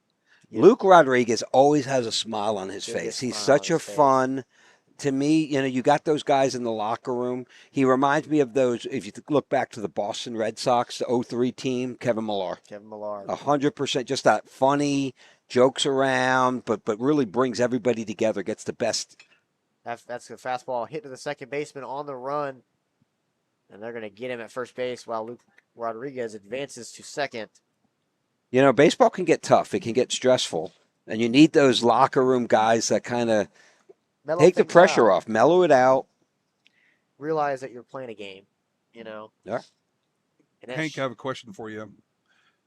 And what is you're the most recent out of a baseball program. What are the coaches teaching in terms of pinch recognition? Are they looking at trying to look for arm slot? Are they looking for rotation? What is Coach Carter specifically, or even what are they teaching right now in high school baseball? That'll be a strike on the outside corner slider. Really, high school baseball has progressed so much that you're no longer looking at arm angle. Like, pitchers know that if you drop it or drop it down, we know what's coming. We're looking for mostly spin, I always looked for spin especially, but, we're in the tunnels, and we've got that new machine that, will show you spin. We'll do curveball. We'll do it. So you're looking for spin and some movement, obviously, but mostly it's spin recognition, and you're mostly looking at percentages of what they're throwing and how often they are throwing it. So if you know he's a heavy fastball guy, you're not really looking for that curveball. That ball's going to be hit hard to the shortstop. Shortstop's going to end up booting it. He tried to go to third base, couldn't haul it in. That was some great base running. Luke Rodriguez kind of paused and jumped over the ball. That made it just hard enough for the shortstop. I think took his eyes off it for a split second and was not able to recover. It's going to end up with both runners being safe, one at third, one at first base. But yeah, you're really just looking at spin, and coaches will tell you, hey, in this count, he likes to throw this, here, likes to throw that. So that's more of the day-to-day stuff that we're getting. First and third pickoff, unsuccessful. I don't know, what was it like for y'all, back in the day? Well, we had to go cut down a tree and then whittle a bat out of it. All right, Honus Well, Wagner. that's when Okay. Justin played. We had actual bats when I played. Got Honus Wagner over here in the, Ty Cobb. making his own bat out of ash. I remember a lot of arm slot, like our coaches would try to in the on deck circle really test you to pick up as he takes call strike there on the corner. Try to pick up where the ball's going to come from first. Like you got to recognize exactly where it's going to be, and you've got a better chance, hopefully, picking up the ball and registering spin. But I remember arm slot being big when I was coaching and playing. For us, it was really the tendency of the pitcher. I mean, it was nowhere near as skilled, in my opinion, as you guys are seeing today, or as you're being taught. I never had pulls it back. Nobody to cover second, and he hits Luke Rod, and he's going to end up going. He's going to end up scoring here for the Dragons. What a play. That was an odd play. Throw down, try to kind of pick him off or backdoor him, hit him in the helmet, ball shot off of Luke Rod's helmet out towards the grass behind shortstop. Wisely jumps up to his feet, able to score. Meanwhile, Quinn made a very awkward slide at second base that kind of caught my attention, so I kind of lost the ball for a second. That'll make it 5-4 here for the Dragons with a runner at second base. That ball's going to be fouled away by Weston Andreka. 1 ball, 2 strikes.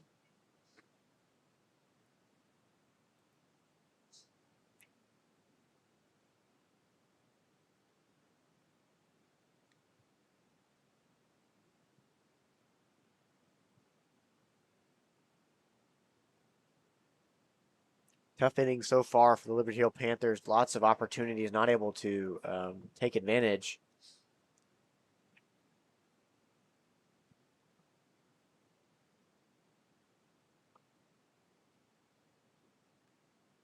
Ball's going to be hit to the third baseman. Looked back. He's going to get thrown out at third base and first base. Hard hit ground ball, went to first. First fired it back to third and gets Bartlett at third. Carter's not happy on that one. So to answer your question from last inning, Hank, ours was really know the tendency of the pitcher and to try to read the ball out of the hand. So as the ball was coming out, you were trying to pick it up there. Spin out of the hand, yeah. I was never good at, I couldn't have walked off and said, oh, he threw me a slider or a curveball. I always joke, and you'll hear me say, I was kind of like the Gronk of hitting. I see ball, hit ball. Hit ball. Right, read fastball and adjust down from there. Yeah, definitely a certain level, especially when you're seeing guys like a few years ago we had Travis, and you're starting to see upper nines. You'll have MLB guys telling you don't see laces. You just see a white blur, and you hear that sizzle, and it's just like at the high school level here in Texas, you're going to see a few guys that do that. Maybe a few guys if you get real deep in playoffs, but your average ace at a high school baseball 6A, you're high eights, touching a 9, maybe 92, 93. You're still gonna be able to see the laces, and it's still gonna be hard and stuff, but it's really hard to read spin off that. But for your average pitcher, especially here, I mean, you could definitely see spin, and it's a big variation because not everybody's as developed, and not everybody has the same coaching and all that stuff. So we're obviously not getting those next gen stats that the leaguers are getting. This guy throws this in this quadrant of the zone 19% of the time. So up is Luke Broadus on the mound for the Dragons. Senior relief pitcher and third baseman was a huge part of that bullpen late in playoffs last year. Was a big arm, I believe, behind the plate. I believe that's Quinn Bartlett. No, I believe that is Coleman Landry. Is it Coleman? Yeah. Well, it doesn't make it easy now because both Coleman and Joey Roboto wear the same gray gear. Yeah. At least, and they wear, one's 14, the other one's 24. And with the strap down the back. Doesn't make it any easier. Third base. Actually, I think it is Roboto. I think you're right. At third base, we have Maddox to Priest, shortstop. Actually, let's see. is 6. Kazman. Juan Bracho. Juan Bracho's at second. JP Kazman's at short. Luke Rodriguez at first. In the outfield, looks like Jackson Yepes in left. Baker Jackson center. And Josh Horvath in right field. I love this. You already got a crowd out there in right field. First pitch, strike one for Luke Broadus. That's the other thing. Broadus, I mean, growing up through 14U, he was one of my number ones. I had 2 ones, him and Isaac Rodriguez. There it is. That's nasty. Curveball on the outside corner. Pretty good Strike pitching. two. You had a pretty good pitching group, Bob. Yeah, we had a lot of Youth success. baseball, goodness gracious. We had a lot of success.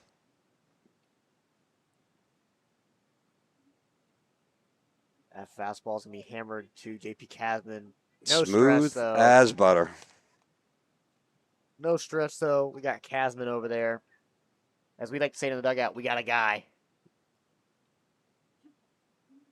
Money.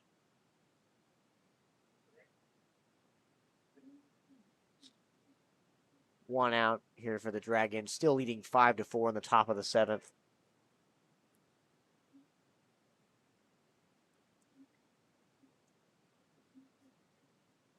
Joe's bunt pulls back, ball 1. Starting to cool off a little bit. I feel like the breeze has picked up just a bit since the sun's gone down. Still a beautiful night for baseball. Usually when we play Liberty Hill, it's like 30 degrees. So this is a nice Every day. year for like 6 years, it's been brutal. Fastball down low, ball 2. That's where I discovered the moms stepping in the sleeping bags in the stands. My mom would wear ski pants and a sleeping bag, Smart. and she would still be cold. Oh, it's brutal. Where's the Speaking bunt, ball 3. of alumni, how's Hudson doing? Down at Alvin, Hudson DePriest, last year's shortstop. He's doing well. He is actually probably listing right now because he is on a bus headed back as he takes strike 1, 3-1 on the corner.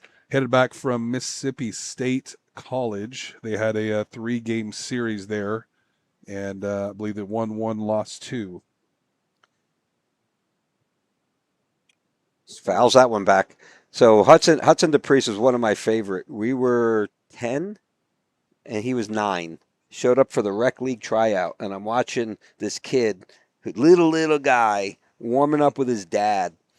And I walked over, and I was just an assistant coach, and we had already promised a kid in the neighborhood that, hey, we're going to pick him up. And I see him warming up, but I walk over and I said, son, please don't do that good. You do not have to do that well and throw that good out here. I was like, we will definitely be taking you. I don't think he even made it to us in the first round, but anyway, we had already promised another kid. And then when he would have been later, a year later, I got to coach him as they were moving to select. The ball's going to be hit to second base. Juan Bracho is able to make the play. Out number 2. Very efficient so far for Luke Broadus. 2 batters, 2 outs. I like it. That's one thing that Luke Broadus did really well last year when he came in is he has very high strike percentage, like very few walks. If you're gonna get a hit off him, you're gonna have to beat him. He's gonna go up there and he's gonna challenge you. He's just got that attitude on the mound, and I love that about somebody coming in relief. Like, I'm gonna make you beat me. That ball's going to be softly hit to the shortstop. That's a tough one. Baseman. Manex DePriest comes across, makes the play for out number 3. Great on the run play. And we'll be back in a moment. As the Round Rock Dragons bring the energy and the excitement all season long, Hughes Insurance Group is proud to power the broadcast as a Game Time sponsor. For over 30 years, Hughes Insurance Group has protected Central Texas families with auto, home, renters, RV, and life insurance. As an independent agency, Jason shops top-rated companies to find you the best coverage at the best value. Coverage you can count on, a team you can trust. Call Hughes Insurance Group today and go Dragons.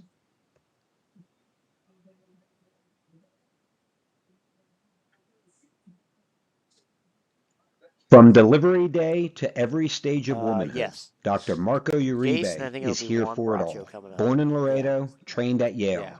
and trusted in Austin for over 20 years. Whether it's hormone therapy, surgery, or compassionate care, Dr. Uribe delivers more than medicine. He delivers confidence.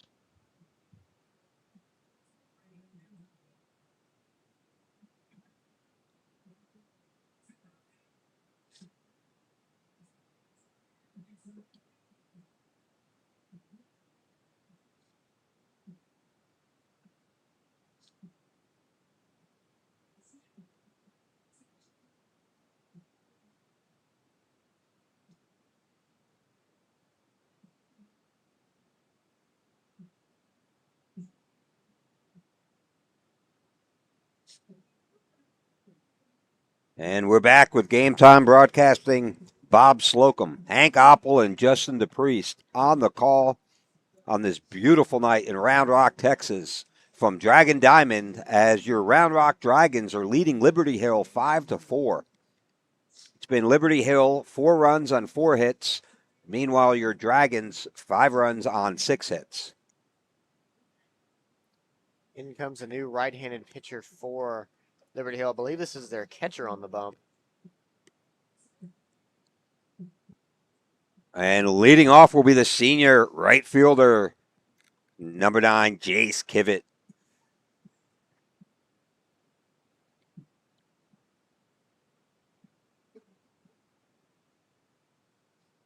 I believe on the bump is Carson Sharp, the LA Tech signee, another Division I school in Louisiana. Louisiana Tech, he'll be joining Cedar Ridge former shortstop Hudson Hartgrove.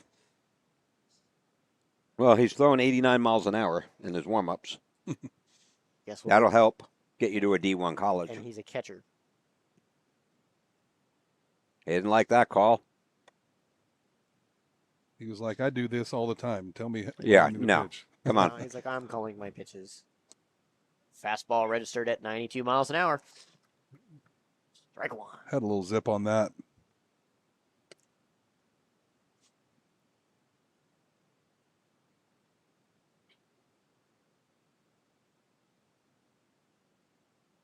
Swung on and missed. Strike two at 92 miles an hour. Very rarely do you see a catcher go up there and throw fuzz. This is one of those rare moments. Especially with the movement he has on the baseball. You know, it's a lot of wear and tear. Breaking ball drops that one down to 80. That's a 12-mile-an-hour drop. He did not make an attempt. No, So, he did no. He did not make an attempt. Umpire says he doesn't make an attempt. Jace Kivett showing some speed. He's A little going confusion on that strikeout. a late call by the umpire. That's kind of the theme today. You gotta really announce if that's a foul ball or not, or a strike. They're trying to say that he made an attempt, but he was just going to the inside of the bag to not hit the first baseman on the throw. Yeah, it's not, technically speaking, the rule, you can turn towards second base. It's you. Did you make an attempt to Okay, second it's base, all which is a umpire step that- or a lean? He didn't do that. He was stepping out of the way, like you said, It's all in a to avoid the player. It's umpire discretion. And it can become subjective. And there's been a lot of players get caught off guard by that. And 92-mile-an-hour pitch runs inside on Braccio. That'll be a ball. Wild pitch there. Kivett advances to second on the wild pitch. Keeps Braccio from a square around and bunt here. would not be surprised. This is a fake bunt.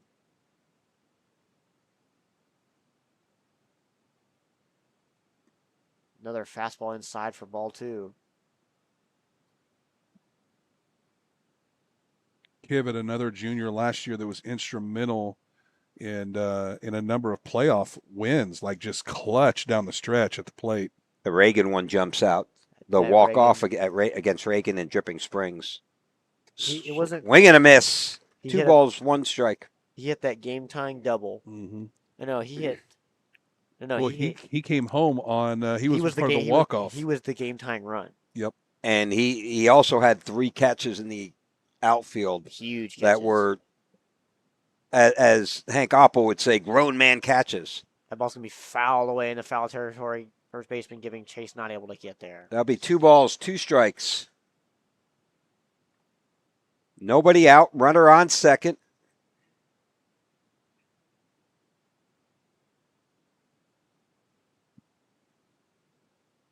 As Liberty Hill gets reset, it's really fun in baseball, and I know we had it also in football. But I mean, here you go. When do you get to face a commit to a D1 school? You know, there's a lot of Curveball, strike dirty. three. Nasty. That was a really nice 79-mile-an-hour curveball. Catches the inside corner. Up comes Isaac Rodriguez, the senior pitcher and first baseman. That was nasty. Interesting tidbit. Interesting fact, Isaac Rodriguez, 2-strike approach. Choke up a little, you move up onto the chalk close to the plate, widen your stance, just trying to... That's another curveball catches. That is a real nasty curveball. I mean, it starts at about 11 o'clock and kind of ends at, I would say, 7 o'clock on a clock. But he had 9 2-strike home runs when he was 13. Foul away, barely misses it. 0-2 into the parking lot. Deep into the parking lot. For That's that going to one. hit a car.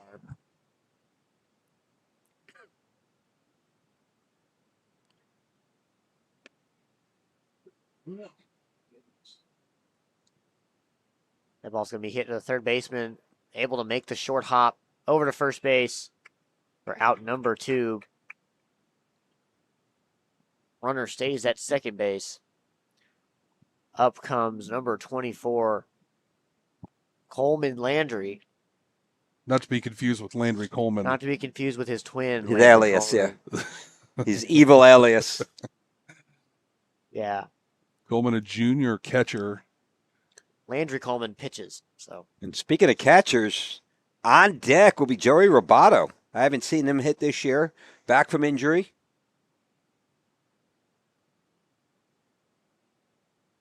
Fastball, strike one. That one will reach 91 miles an hour. Seeing some fireballers here tonight. It's our second pitcher well into the 90s. Fastball just a bit up. 93 on that one. All one. I mean, this is no surprise that Liberty Hill goes this as far as they do in the playoffs and wins as many games as they do. They've had this guy for 3 years on varsity. Stealing. Airmailed. That's going to be an easy run. Chase Kivett's going to be able to Backup catcher just literally throw it to the left fielder. airmail.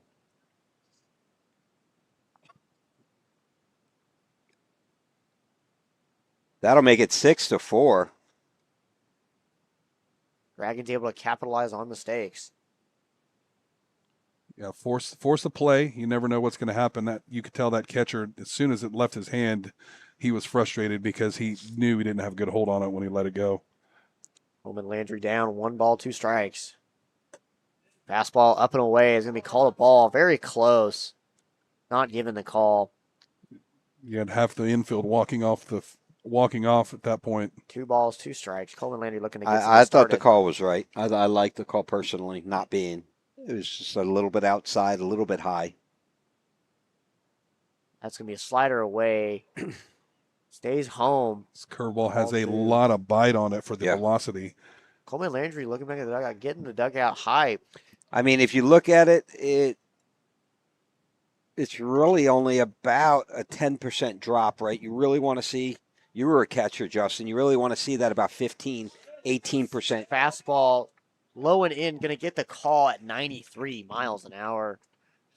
But, Justin, you were a catcher, right? I mean, you want to see, and when I coached, I wanted to see about a 15% drop from your off speed, right? So if you're throwing a curveball or a changeup, if you could go, and get that around 15 to 18% drop, you were just the hardest guy to hit in the planet. Yeah. That kind of at that kind of velocity, you've really got to have a lot of discipline with your hands and just be ready. I mean, to your point, choke up, widen your stance, take away some of the mechanics because you're not hitting for power at that point. You're swinging for contact, something in the zone. Kind of goes back to that old, I never watched him play because I wasn't alive, but that old Tony Gwynn Oh, it was amazing. up on the plate. I mean, it's not slap hitting, but I mean, he's just the barrel control he had that he was able to use to get all those hits. I mean, there were some seasons where I don't even think he recorded double-digit strikeouts. So, I mean, Well, I think the stat, forgot who the pitchers were. I know Maddox was one.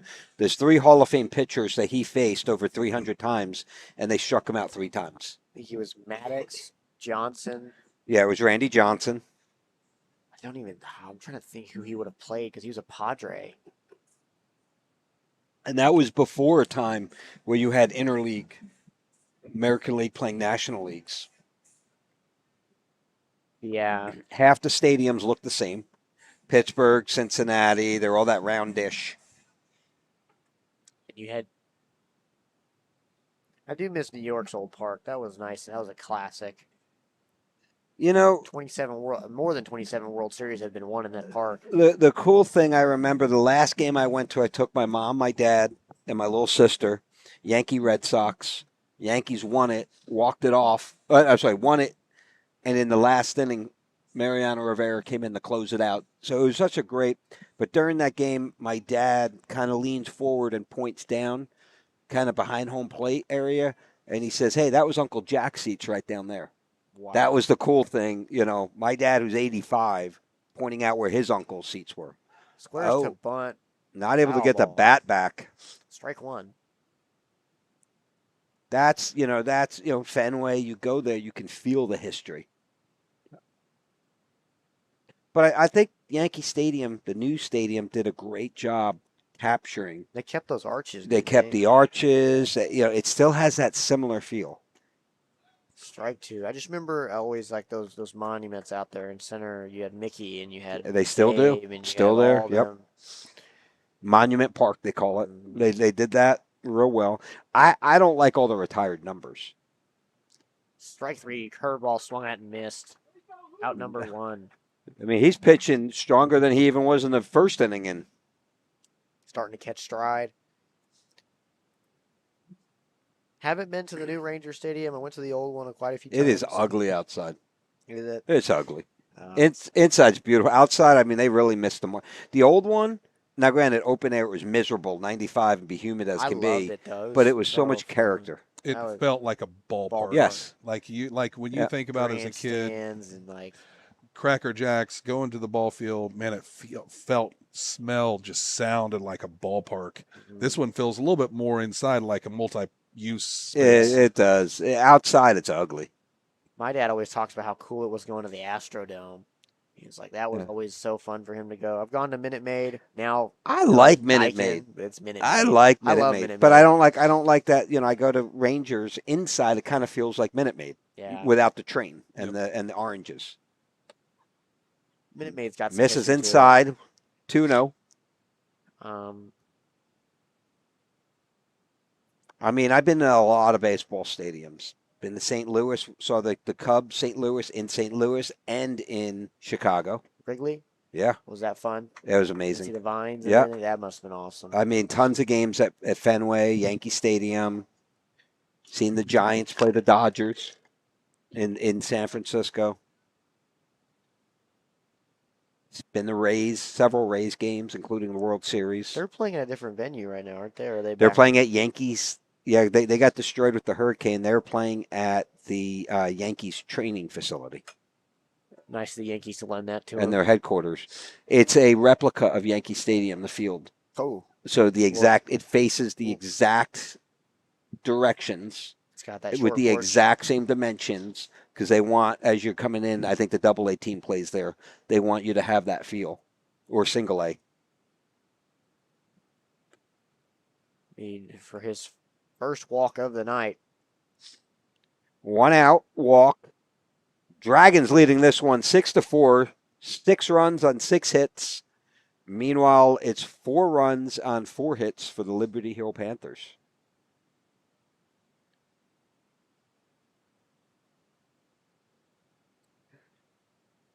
Kickoff attempt unsuccessful for Luke Broadus. Broadus has not committed to a college yet. Definitely getting some serious looks someone's going to get one heck of a bat and a sneaky, oh, there it is. That was just nasty. And a sneaky good pitcher. I think, honestly, you looked at last year, we had the three-headed monster, right? Josh Horvath, Brandon Smith, and then you had Luke Rodriguez. I thought he was the next, in line right there with them. After that Rouse game, he really just dominated his appearances. Yeah, just someone that's going to come in and challenge batters. Someone that's going to make you beat them and make you beat their defense. And he's not afraid to step up there to the challenge. Runner goes, in and out of the glove of Roboto. Some updated scores for college baseball. A&M still leads Tennessee Tech in the bottom of the fifth, 5-4. Texas is up on UC Davis 3-1 in the bottom of the fourth. And let's see, where's some other Texas teams. This is just SEC play. Washington State beats Alabama 8-4. Mississippi State escapes Hofstra 6-5. And hangs that one just a little high. 2 balls, 1 strike, 1 out here. And Arkansas will start their series with Oklahoma State 0-0 in the top of the first. Infield, Maddox the Priest at third. J.P. Casman at short. Juan Bracho at second. Big rip. Third base, that's going to be picked up foul by the Priest. First baseman, the junior, Omar Rodriguez. Senior behind the dish, Joey Roboto. And on the mound, the senior, Luke Broadus. Got Weston on Draka in left. Stinner can't quite make it out. That looks like Baker Jackson out there. Fastball swung on and fouled away into the parking lot, deep into the parking lot. And the senior flamethrower, Josh Horvath. Up there in right field. It's going to be a lot of fun watching these Dragons play this year. The potential is there. Obviously, you got to pull it all together. Just loaded with talent at every position. 5 or 6 number ones, what I would say. Ball 4, second walk of the evening for Luke That'll put Broadus. runners on first and second. I either coached them or against in the senior class. And then most of the junior class, I played against them in flag football with kids that are on this. So when I look at this, we either coach them or against them.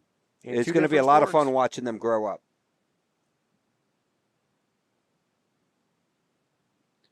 Watch out. Swung on and foul away for strike 1. Now, the cool thing was when COVID, not that COVID was cool, the cool thing during COVID was none of them were going into high school yet. So Coach Ray was able to come down Rodriguez and coach with us because I had Isaac, Luke, Dylan, and I learned so much from that man.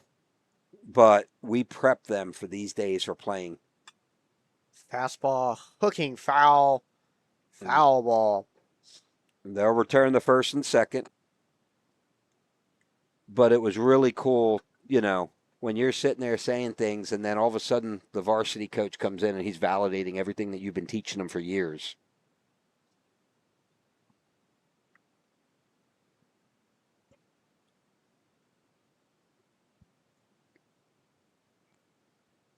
So this was the football for Round Rock Dragons crew. Justin the Priest, Hank Oppel, myself. Fouls that one off. That'll be 0-2 count, 1 out. Runners at first and second. Dragons still leading 6-4 in the top of the 8th. This one's a lot slower pace.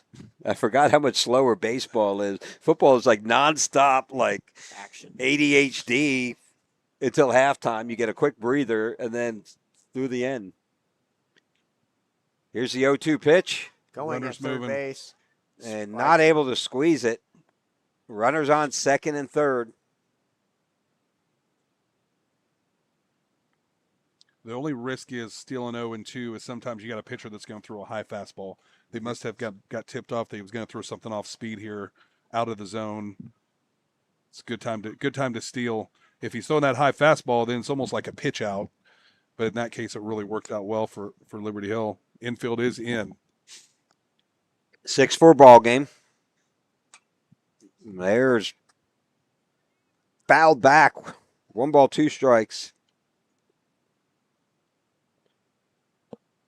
Now, from a pitcher-catcher perspective, Luke and Joey have not been able to work much with each other this year.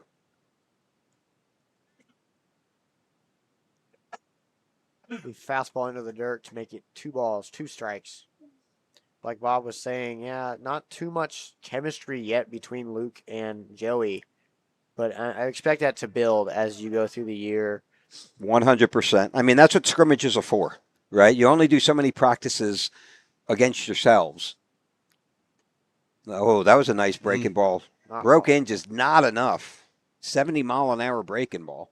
And Joey hasn't really, I'm guessing with that knee injury, that's almost a death sentence to a catcher. I mean, you're bending over down all the time, so obviously not able to catch the amount of bullpens you want to get familiar with your guys and how they move and what they're like. Yeah, had a great report today. Fastball swung on and belted into center fielder Baker Jackson, giving chase, not able to come down with it. 1 run will score. 2 runs will score. Be a stand-up double here to tie it up. Big hit deep in the gap, just over. You could see Baker stretching and almost getting to it. Still deep enough to get 2 runs in and cruise into second base.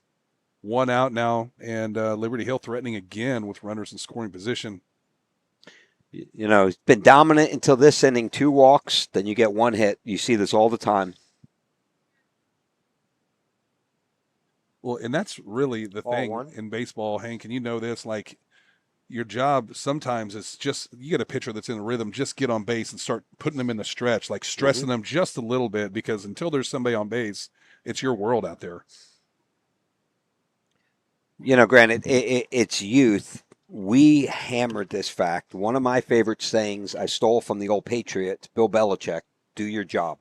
We used to say it. My players all said it to each other. And that's what your point, right? Get on base when you're supposed to get on base.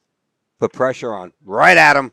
Horvath with the catch. Fires it back to second. Not in time. But, you know, part of doing your job, throwing strikes. Part of doing your job's fielding the ground ball, making a good throw. Or just, first if you're a baseman, batter, digging them. Yep. Get on base. Yep. Like, advance the lineup. Your job is just to advance the lineup. Keep it moving. And we live in such a stat-driven world. You'll have someone fly out deep. Not all flyouts are even, right? You got a runner on first or second or third, right? And you advance the runner or brought a sacrifice fly in. That was a great job. You did your job. Or bunt to move runners out of double play, position. So it is baseball at this level becomes a lot more strategic than at youth age. That's a flare in the right field. That's going to fall for another single. Nope. Horvath throws him to first and gets him. Holy cow, what a play. That's heads up baseball right there by Josh Horvath as we replay Slow that down. Slow that down. He got him by 2 strides. Great play. We'll come back for the bottom of the 8th inning. It is tied up 6-6 when we come back.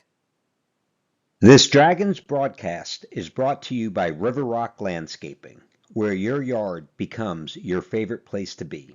From custom designs to turf, irrigation, and outdoor living spaces, they turn ordinary into oasis. Locally owned, proudly Round Rock. Call River Rock Landscaping or visit rrlltx.com to start your dream yard today. From delivery day to every stage of womanhood, Dr. Marco Uribe is here for it all. Born in Laredo, trained at Yale, and trusted in Austin for over 20 years. Whether it's hormone therapy, surgery, or compassionate care, Dr. Uribe delivers more than medicine. He delivers confidence. As the Round Rock Dragons bring the energy and the excitement all season long, Hughes Insurance Group is proud to power the broadcast as a Game Time sponsor. For over 30 years, Hughes Insurance Group has protected Central Texas families with auto, home, renters, RV, and life insurance. As an independent agency, Jason shops top-rated companies to find you the best. And here we go, bottom of the 8th inning. It'll be the senior catcher, Joey Roboto, number 14, leading off for your Round Rock Dragons. 6-6 ball game. Liberty Hill, 6 runs on 5 hits. For your Dragons, 6 runs on 6 hits. Roboto coming off the IR tonight. A swing and a miss. Got him to chase the off-speed pitch. 78 miles an hour on the gun. Same pitcher on the bump as last inning, topping at 93. That one's fouled back. Once again, sitting 91, 92. But this is the guy you want to see in a scrimmage. This is where you want to be. I bet Coach Carter was like, I wish I could run everyone up there. This is the kind of competition that we're going to see as the season moves on. 0-2 pitch. Fouls that one back into the parking lot. Way back. 90 mile an hour fastball.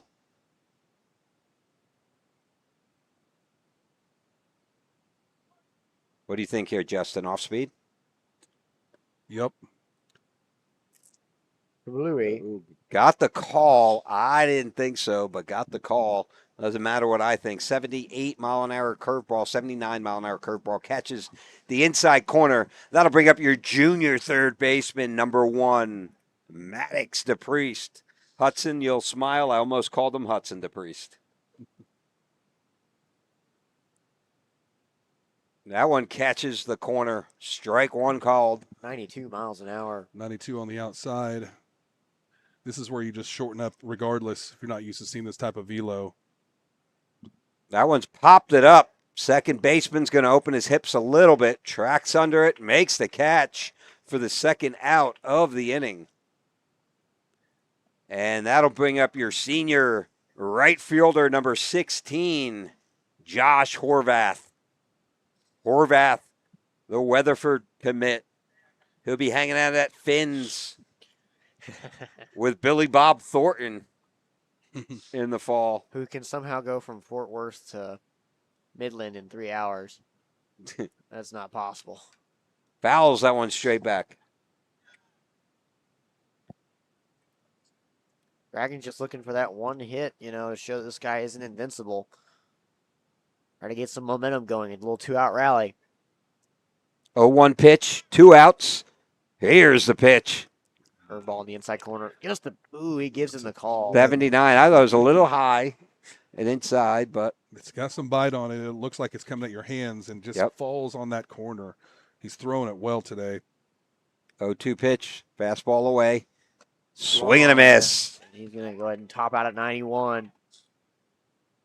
3 up, 3 down. Still tied 6-6 as we go into the 9th. I believe we'll be playing 12. I believe it was 2 6s, so we'll be back in a moment. Moving soon? Let Ostex Moving take the stress off your shoulders. Owned by a proud Round Rock Dragons alum, Ostex is your go-to team for fast, reliable, residential and commercial moves across Texas. From packing to unpacking, we handle it all, with expert care and same-day service available. Call Ostex Moving for a free quote today, and go Dragons.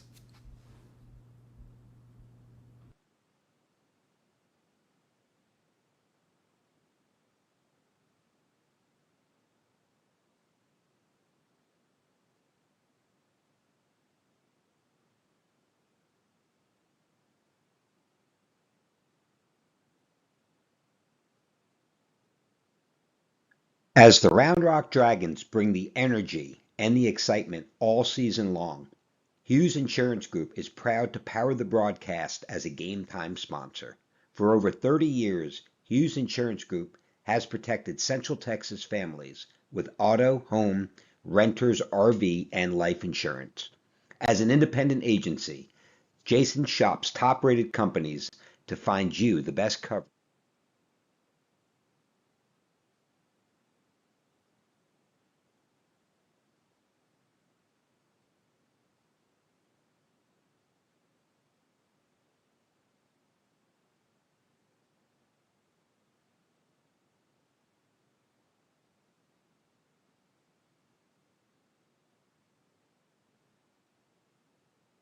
And we're back. It'll be the birthday boy On the bump. on the bump. Jack Oppel behind the dish. Coleman Landry. Maddox the Priest out there at third. J.P. Casman at shortstop. Second baseman looks like Juan Bracho again. And first baseman Luke Rodriguez. Swing and a miss at the first pitch. Horvath looks like he's out there in right field. Baker Jackson in center. And what I'm learning there looks like Max Min sighting out there in left field. Let's go. Love me some Max Min. Dangerous sidearm pitcher. That one's a dribbler to first base, picked up by Rodriguez. Soft toss to Oppel for the first out of the inning. A little PFP right there. That's well done. I just watched. You asked about Hudson. They lost one of their games because of a PFP error. And what's a PFP error for our listeners? PFP error is pitcher fielding position. So knowing what your role is as a pitcher, not just throw strikes. The secondary is that the ball's in play and it's in front of you or around you. You do have a job. Running the banana. Running the banana. You teach your pitcher to peel off like a banana peel so he doesn't get killed. Inside, taking ball one. We used to practice it all the time. I know Round Rock does all the time because when Coach Rod and I coached together, every single week we were working with the boys on covering that. The pitcher becomes a fielder. Big hard hit. Diving Maddox. Fielded by Casman with a smooth throw off mark. Off the target. What a great play. That was your Derek Jeter-esque looking play there. Just Two a little good bit off efforts. By the shortstop. Throw to first. Just not in time.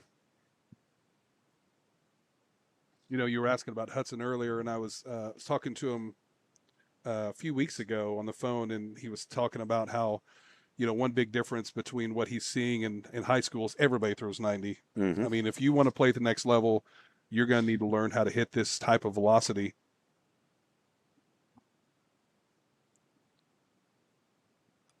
Fastball swung on and fouled away. You know, and I wonder, Justin, do you think it's more with the radar guns and the difference in technology with the boys are faster? Specialty training, too. They're stronger. Yeah. These kids nowadays, like, I feel like, especially I'm seeing as I'm getting older, it's more specialization. Mm-hmm. Like you don't see. Obviously, there's still tons of kids playing 2 sports, 3 sports. Like I played 4 sports in middle school. I played all of them. My dad threw me in soccer, basketball, baseball. Wanted me to run track at one point. Mm-hmm. I think football, that like in our age, my age especially, and Bob, probably the same with you, everyone was a multiple sport athlete. 100%. I played baseball, then football, then basketball, and on that, in some seasons I wrestled. Played baseball till August. Yeah. Played baseball till August, and then in August football through the new year, and then I did wrestle as well. so. I mean, you kind of just hop from season to season. But especially now, more kids are like, I just want to do baseball, and so they spend all of their time playing baseball. And so we're seeing an uptick in number 1 arm injuries, but also these kids are getting way better. Fastball on the outside corner for strike 3, swinging. 2 down for Jack. Big strikeout. Second out of the inning. And again, sorry, Lake. Why was I saying Lake? Liberty Hill, as with all the scrimmages, they're wearing practice jerseys with no numbers. So we can't. We don't have rosters, no numbers, no way to announce who they are. That fastball was registered at 84 miles an hour with 2,100 RPM. Big hard hit. Third baseman able to grab it. Scooped up by Maddox. The Priest fires it to first for the out. What a play. What a play by Maddox the Priest. And we'll move to the bottom of the 9th inning when we come back. That was a great play. That's the one, if I'm at shortstop, I'm like, really, bro? I'd be like, dog, really? Well, Casman was charging behind him. It's kind of one of those things. He got there first, and he had the momentum to make the throw. Like it's one of those where like on the first time I'd be like, come on, bro. But I'm also like, make the play, be like, all right, okay.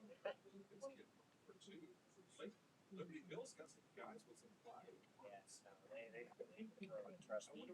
This kid was around it. There's no doubt. Like they did make this playoff run. They've got some kids that can flat to go. He's sitting 85 right now. Yeah, I think their only losses were Rouse. Seriously? In district. They went like. Now, was this kid coach's first? What brand? No, this year. Creek was there last year. This is the first year. Oh, so Creek went out on a high note then. Wait. Creek was there last year, right? Creek was there last year. He was a run away from going to the state championship.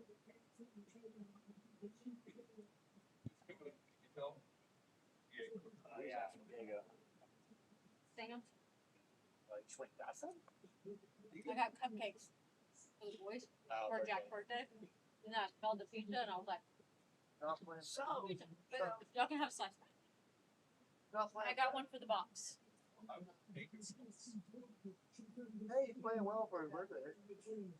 You think we could talk Jack into throwing an 18-mile-an-hour fastball on celebration of his birthday? Yes. Like, hey, you should announce it to everybody. It goes up. And now, Pitching for your Red Dragons, turning 18 today, birthday boy, a.k.a. Big Ears. I think people like to get rid of some people. No, he would hate it. He would look at. You should let me do it.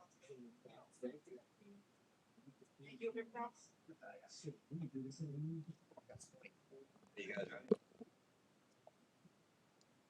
ready?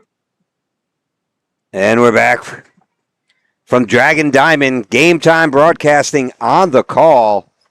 It'll be Diego, right? Diego Nunez leading off for your Round Rock Dragons.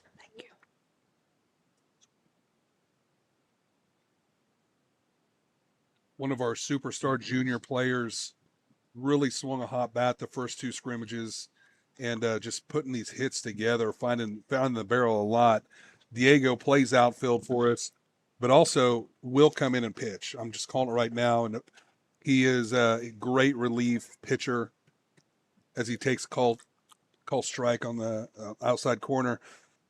He's one of those kids that you like to see come in because he doesn't get shook easy. He's very even-tempered and can just come in and really just throw strikes, kind of like a Luke Broadus, but from the left side of the dish. Curveball swung at, pounded to second base.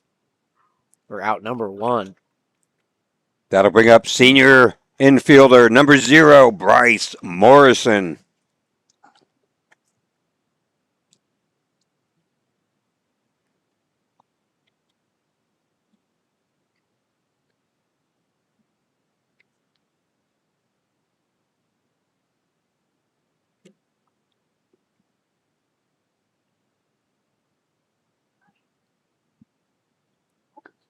Defensively, you'll see Bryce hover around the middle infield, played a lot of second base for us, fouls the first one off down the right field line.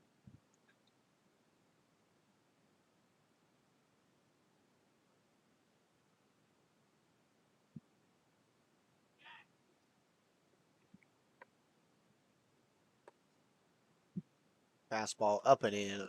So now one question I have to ask, because I've been saying it Jesse James, but on the roster there's no S. It says Jesse James. Is that a mistake on the website? Curveball in for a strike 2. It's definitely James. Great name. As in more than one James. Multiple Jameses. Fouls that one into the parking lot. Another windshield tonight. If you would like to donate to the windshield fund, we'll put that link in the description. Every dollar saves a windshield. Or be president of the Booster Club next year so you can get the complaints. Strike 3, fastball low. Don't quite agree with that call.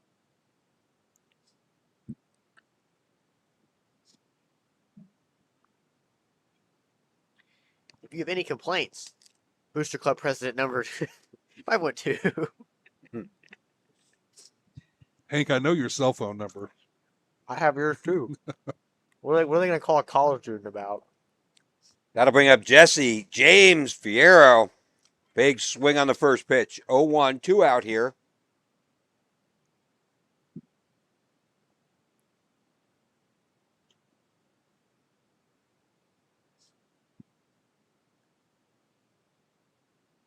Curveball hangs high. Special thank you to the birthday boy, mom, Aaron, bringing the pizza up here to the booth.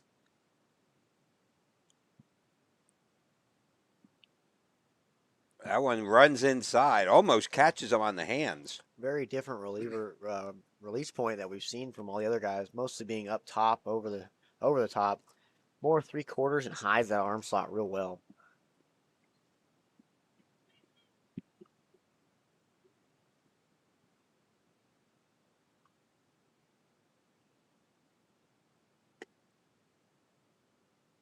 Slider away for ball 3.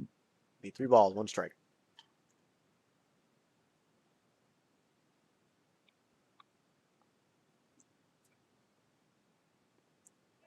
That's gonna be Catches the strike outside 2. corner.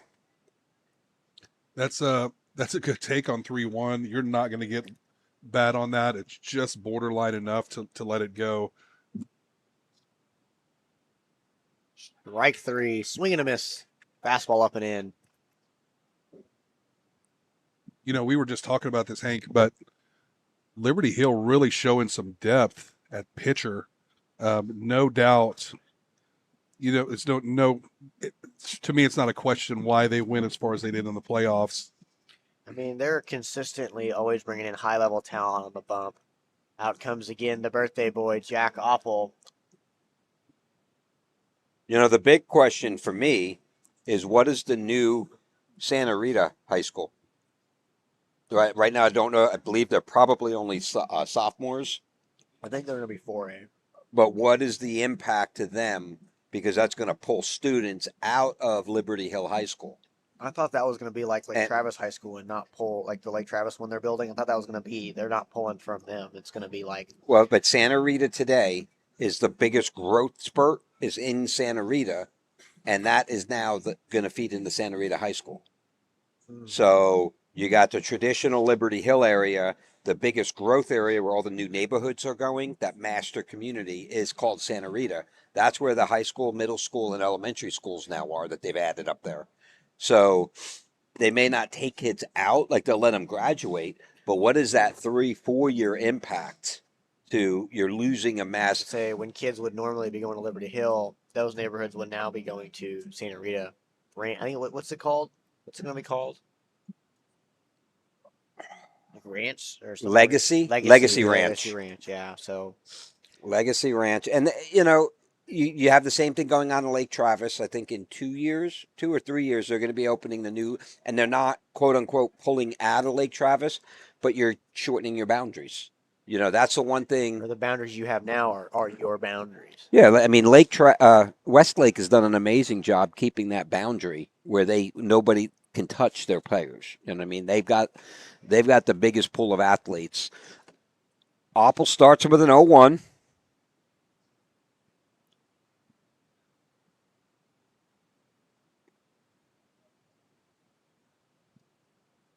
So do you feel old enough to have a younger brother who's 18?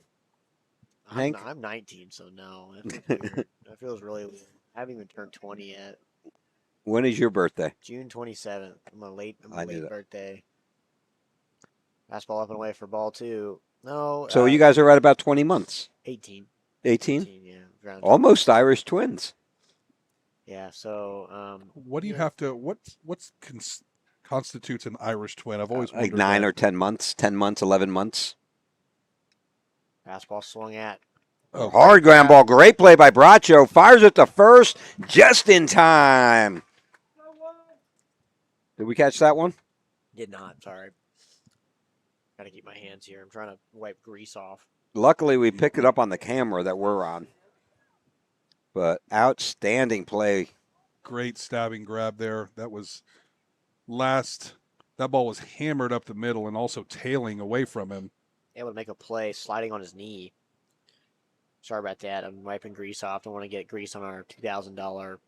Yeah, Replay I machine. appreciate that. Thank you to Vista Equity and all of our sponsors. We've been playing several of the commercials. We don't have the Airco commercial yet. They need to get me the video. Misses outside, but the booster clubs will have the sponsorships. These were really the folks that sponsored us for football, and kind of out of respect and a thank you for helping us get this broadcast off the ground, we're going to continue playing them. Fastball, slider swung at, fouled away. Several of them, all of them are either alumni or have their children here or have gone through here. They all support multiple sports. And everyone except for Dr. Uribe, I've either been a customer or worked with. That one's flared down the right field line, just foul, giving chase. Baker Jackson. Tell by the glove color? Saw 13 on the back of the jersey. That's impressive. That's good eyes for an old man. That is really good eyesight.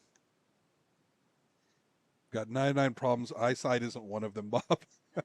Back pain, knee pain. Don't ask about the others, though. Yeah, we'll just cut it there. I check all the other boxes. Lots of other problems.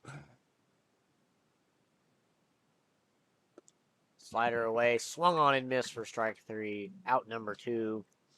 That's like when you go to the doctors. Do you have any aches, pains, anything hurts? You did look at my year that I was born in, didn't you? Before you asked me that question. Just say yes. All those things. Can you be more specific? Everything.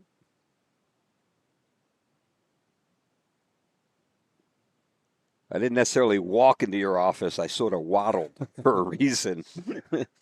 2 quick outs for the birthday boy, facing his third batter of the inning. Big drive up the middle and lays out for the catch.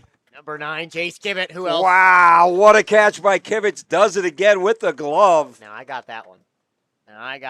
Okay, let's just go replay that one. Boom. Okay, let's replay that again, and let's slow it down with the slowdown bar on the left. Okay, so we're going to kind of speed it up here. That one's in the gap, tailing away from him, and look at this, just Superman's it. Who else but Jace Kivett? Jace Kivitz. Pivot. You mentioned that during the playoffs. Those were the kind of plays he made 2 or 3 times. Consistently. Just incredible plays to stop momentum.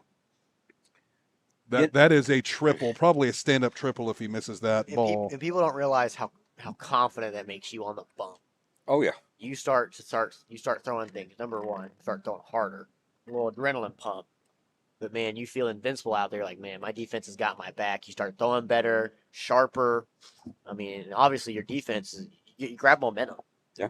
Baseball is a momentum game, and if you can grab that, if you can shut out a rally like that, maybe 3-minute bases loaded, your center field makes a diving catch at the end of the inning. You guys come in the dugout pumped.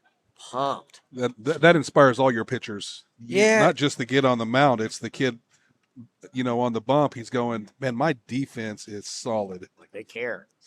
They're gonna risk. You don't have to be perfect up there. Themselves to make a play. That's the thing that people don't talk about enough, right? It became such an analytics game. Baseball's a game of momentum. It's a game of momentum and feeling. And you can feel it. And it'll be the senior left fielder, number 28, Max Min, leading off for your Round Rock Dragons. Bottom of the 10th inning, 6-6 ball game. Outside, taking ball one. Ump wanted to call that one.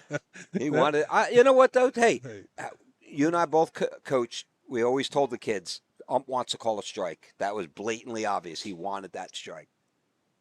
Big drive, right field. That was going to find the gap. Base hit for the senior number 28, Max Min.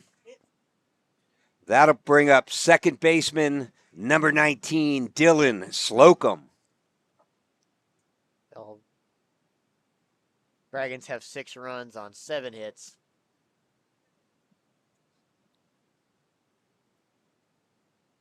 Dylan Slocum walks out to My Way by Fetty Wap. I don't know what you just said. Me neither. He's my son. Hard ground ball. First baseman makes the play, fires it, gets the first out, not in time. Able to break up the double play.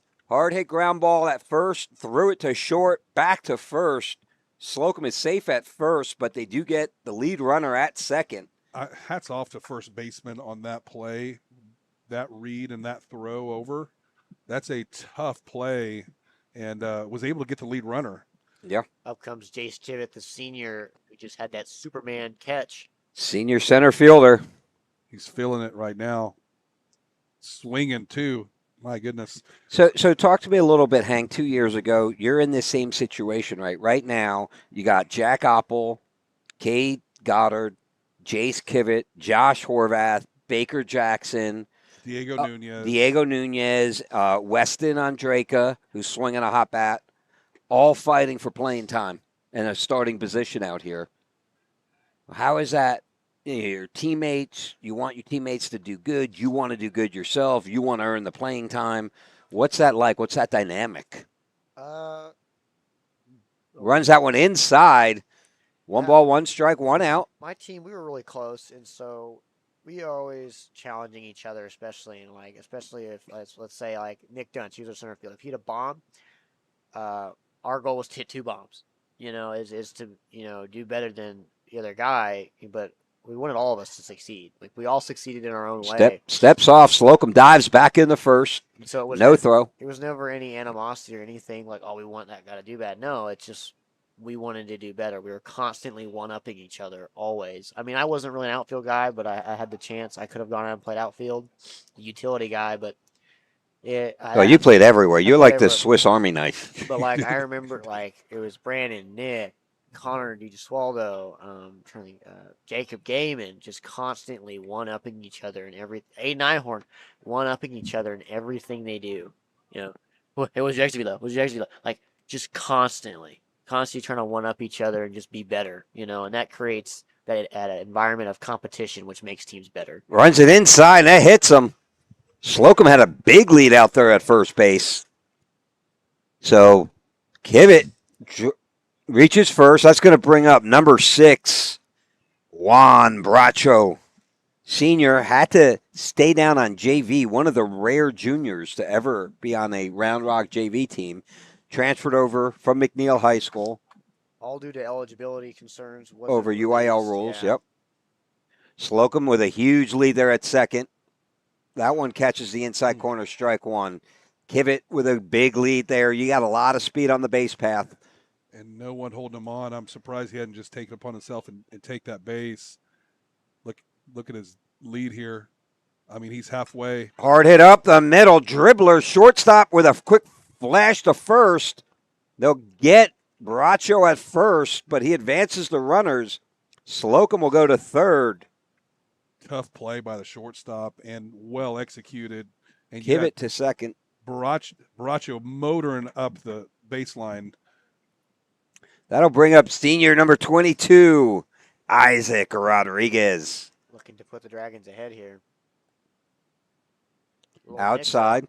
That was a mix-up right there. Yeah, I think if he sticks that ball, it's probably a strike on the outside corner. But I thought he tried to pull that in to make it look like a strike, or was he crossed up? Completely expecting an off-speed there. Looking to try and frame something off-speed, but got to him too quick. This is the time for so what do you say? Happen. What do you say as the catcher there? Don't ever do that again. Dude, well, when you're in, you're in Little League, 12U, 13U, 14U, it's not that big a deal. But you're going from 85 to 75 or 70. You're going to get hurt. That's you see that a lot. And you got runners on second and third. Yeah, you're gonna cause a pass ball.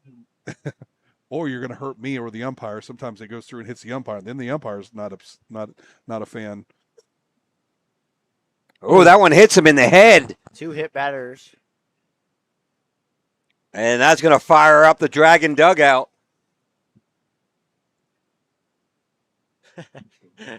Wait, what was that? You lucky, man. Yeah, just a bunch of goobers down there in that dugout. They're just a bunch of goobers. They're just jarring, having a little bit of fun. They're not saying anything bad. Trust me, guys. They're just a bunch of goobers. Like, if I had to describe this team, it's just a bunch of goobers. That'll bring up catcher number 24, Coleman Landry. Not to be mistaken for his alias, Landry Coleman. That's his evil twin. High ball one, his evil alter ego. Dugout's getting real loud now. 6-6 ball game, 2 outs. Dragon dugout is on fire right now. Maybe literally. There may be, who knows what's going on over there. Ball 2. Now, I got to coach you, Hank, so I know the answer to this one, but I'm going to ask it anyway. When the dugout was this fired up, did that feed you? Obviously. Did you get no? But some people don't. Did you feed? Did you love that? I loved it. It was awesome. Like, 2 balls. Like when that stuff would happen, you're sitting there, you're just like, you can't beat me. Like, you're getting rattled by my dugout. There's no way you're beating me at the plate. Like 3-0. Bases are loaded. Nowhere to put them. And that one hangs high. Ball 4. And your Dragons will take a 7-6 lead. You've got people getting hit, people getting walked. The dugout screaming as loud as they can for a scrimmage. And out comes the coach. Again, that's the great thing with the scrimmage. You get to kind of work things. It's not counting towards your record. It's not hurting your district standings.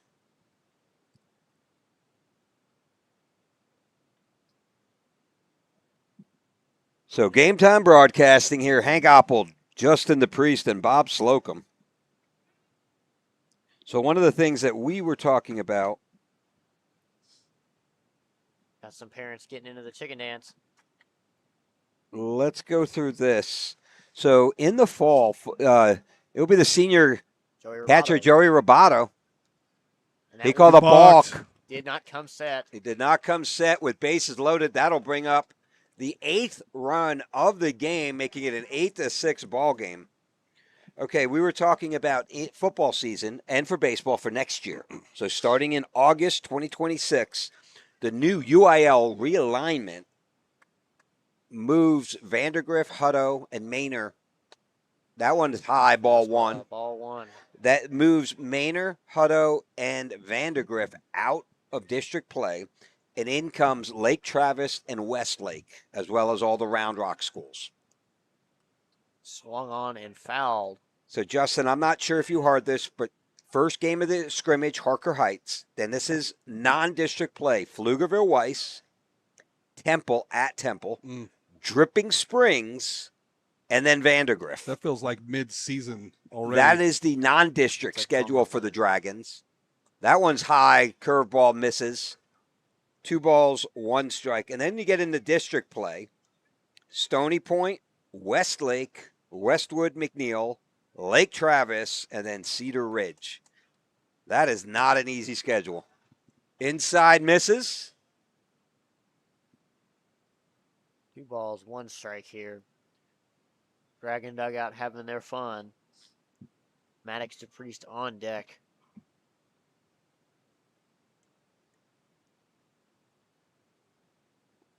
That ball misses low.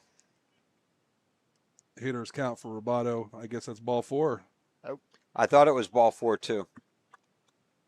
Yep. So that'll load him up with 2 outs. And that will bring up the junior infielder, number 1, Maddox the Priest. Out goes Baker Jackson to run for catcher Joey Roboto. Would not be surprised if this is a take till you get a strike situation. Yeah, you got a pitcher struggling to find the zone. Bases are loaded again.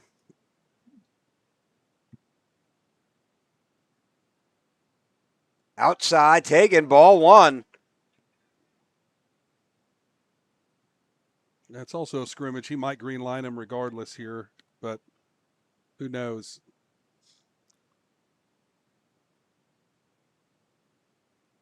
Big foul ball into the parking lot. That's deep in the parking lot. I mean, I like the aggressiveness. You know, like I'm like, you better be. I have to have faith in you that you're going to be so disciplined. First called strike in quite a minute. 1 ball, 2 strikes, 2 outs. Bases are loaded. 8-6. Dragons are leading on this one. It's going to be hit. Dribbler to second base, makes the scoop, throw to first in time for the 3rd out of the inning. Dragons still leading 8-6 as we go to the 10th. This will be the 11th, actually. That's crazy. 2 more innings to go. You are right. But the damage is done as your Dragons put on 2 more runs, take the 8-6 lead when we come back.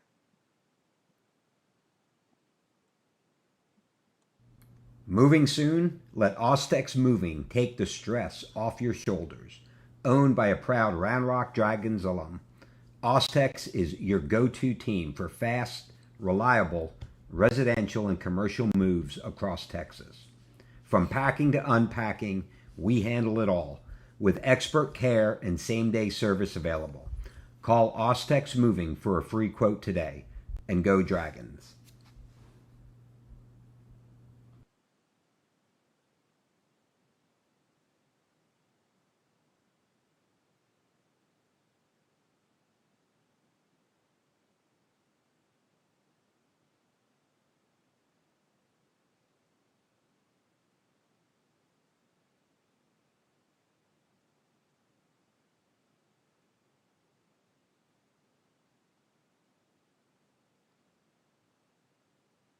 All righty, we're back for the top of the 11th inning on the bump for your Round Rock Dragons, number 8, Drew Hearthcock.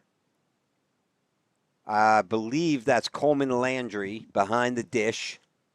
Third base is Jesse James Fierro.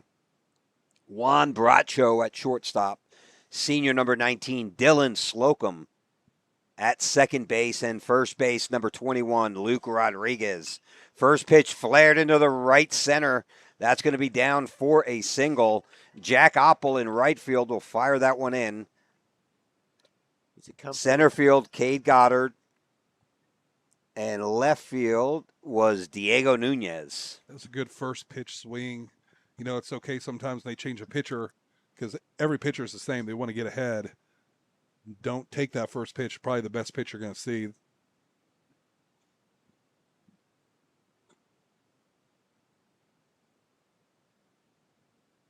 Swing and a miss. Strike one.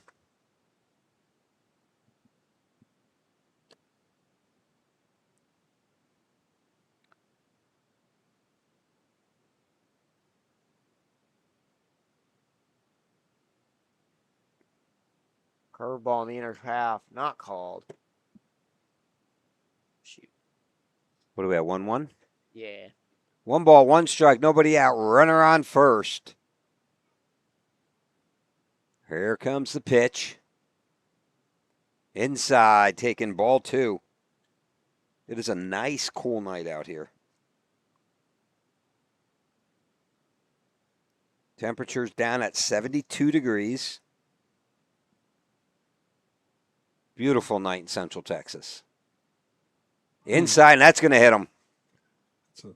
That was not a glancing blow. That was solid. Got the meat of the shoulder on that one. No outs. Runners first and second for the Dragons.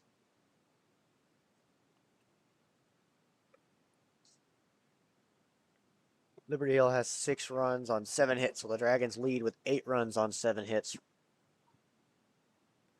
Wouldn't be surprised to see a bunt here. This is the perfect opportunity. First and second, no outs. We'll see if coach is doing that or just green lighting them here.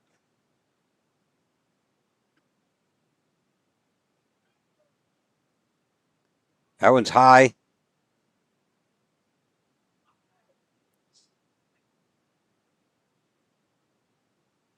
This is Coleman, right, behind the dish? Yes. I can't make out his number at all. Yeah, I believe that's Coleman Landry. Yeah. Yep.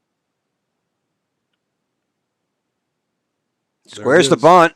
Puts that one up. out. Should have pulled the bat back. It was over his head.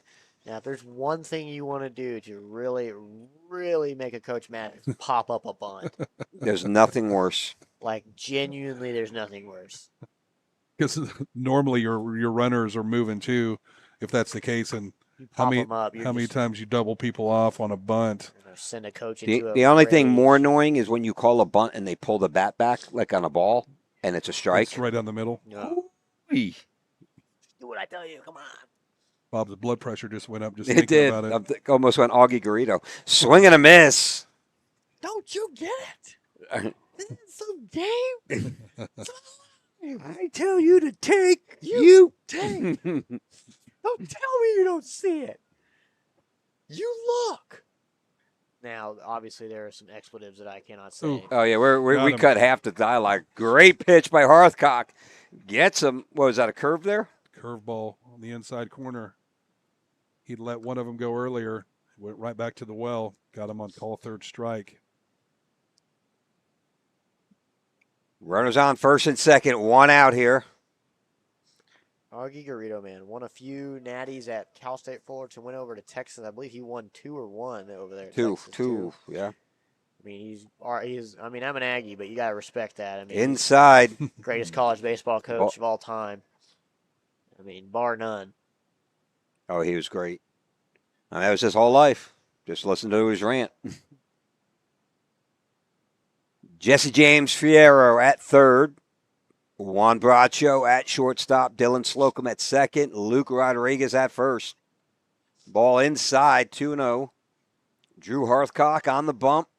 Coleman Landry behind the dish. Diego Nunez in left field. Cade Goddard in center. And Jack Oppel, the birthday boy, turning 18 today in right field. Swing chopper, foul towards the Dragons dugout. Some score updates for college baseball. A&M is currently up 10-4 on Tennessee Tech. Texas leading UC Davis 7-1. Arkansas beating Oklahoma State 3-0. The bottom of the third. Go Hogs. Pig suing. That is a fun baseball stadium. What? That one flared down the right field line. That looks like it's going to carry over the bullpen on the first base line into foul territory.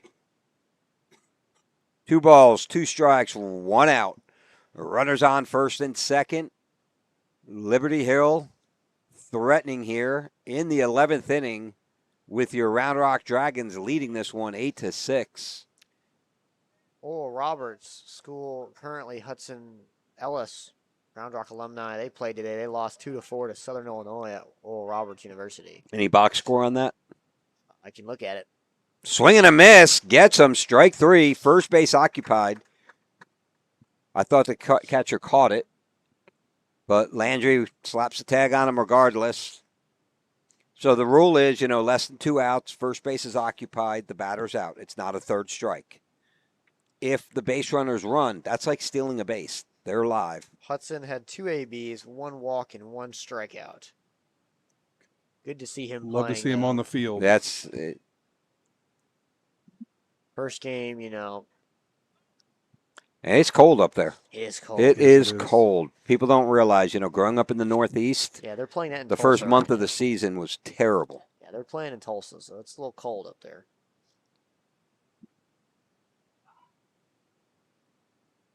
Hangs that one outside. I believe is it 3-0 or 2-0?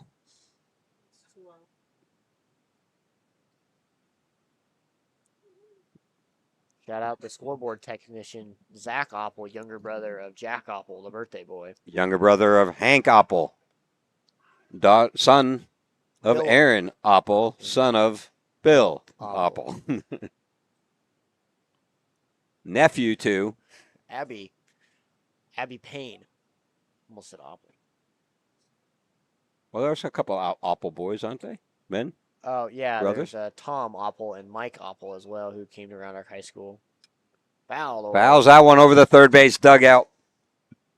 Lefty batter. Hearthcock throws righty, bats righty. Pretty good. I'm going to check the weather here because at the beginning of the game, it was an 11-mile-an-hour wind out of the left field corner. I don't believe it's changed at all. But here in Central Texas, you never know. You'll get 3 or 4 seasons in one game. Think that's funny, Zach? Is that funny? Zach's got the weather app out already, man. Good Curve pitch. on the outside corner, called ball 3. 72 degrees. 72% humidity, so that's climbed from 48 to 72% humidity. Wind's still pretty strong, 10 miles an hour out of the south-southeast. Again, that'll hold it up in the air. Anything hit to left field, anything hit to right field will help push and carry it. Outside corner gets the call. 3 balls, 2 strikes. Drew has been living over on that outside corner, or inside if you're a righty, but outside if you're a lefty.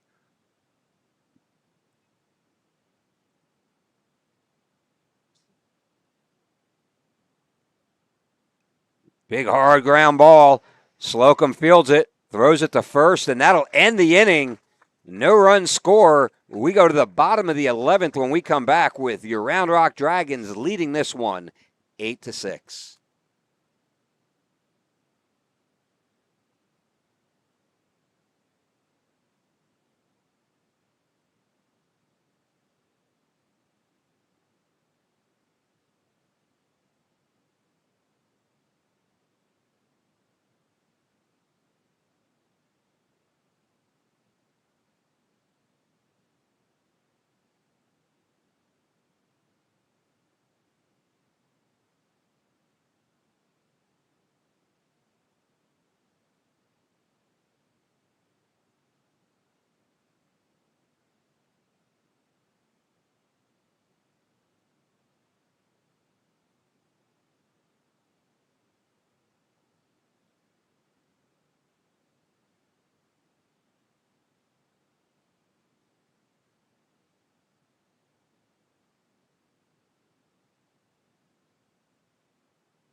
And we're back. Josh Horvath leading off for your Dragons. They're going to say that one catches the outside corner, strike 1.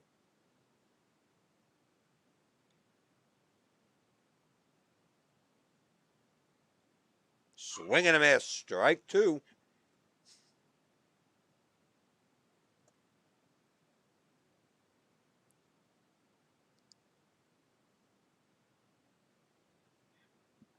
And a swing and a miss, 3-pitch strikeout.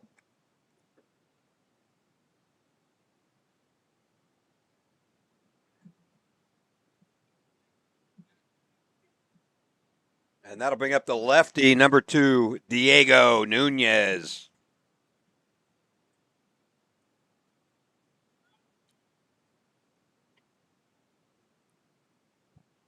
First pitch, misses inside, ball 1.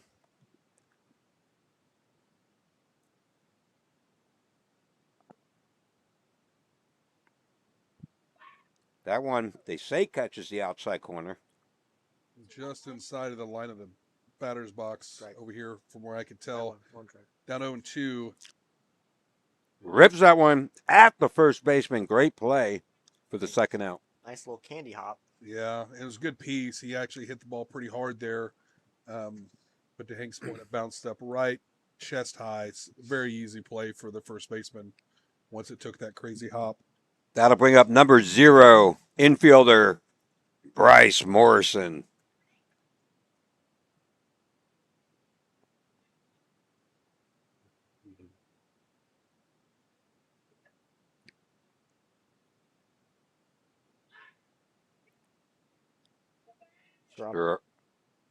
Pitcher is doing an excellent job with first pitch strikes. Drops that one at 70 mile an hour. A nice rip over the shortstop's head. That one will fall. And Bryce Morrison reaches first with a single.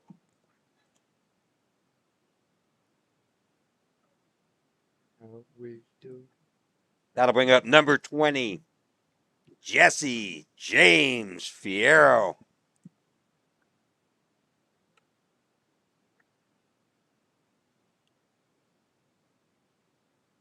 Jesse, one of the juniors here at Round Rock.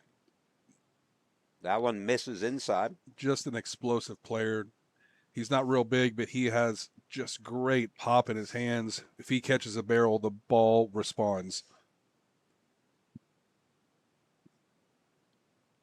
This pitcher is working fast.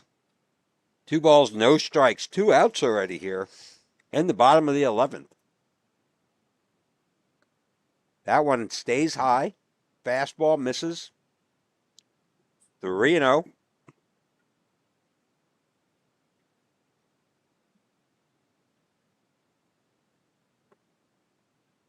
Catches the outside corner. 3 balls, 1 strike.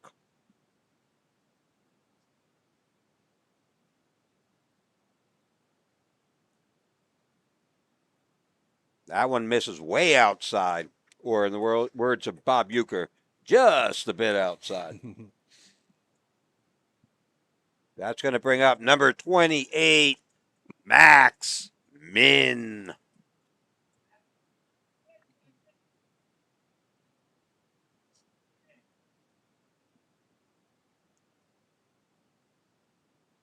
That one misses inside. Min already has 1 hit on the day, looking to tack on another.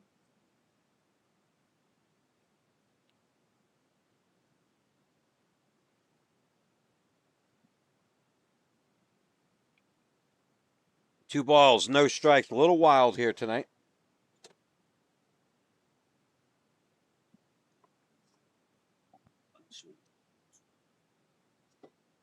That one misses 3-0. Nothing remotely close to the zone those last few pitches. Runners on first and second. That one's going to stay high. Ball 4. Is that ball 16? Somewhere around there. And that'll bring up senior infielder, number 19, Dylan Slocum. We were never allowed to do the ball chant, you know? Like they do out there for every college at this point is doing it. Ball 8, ball.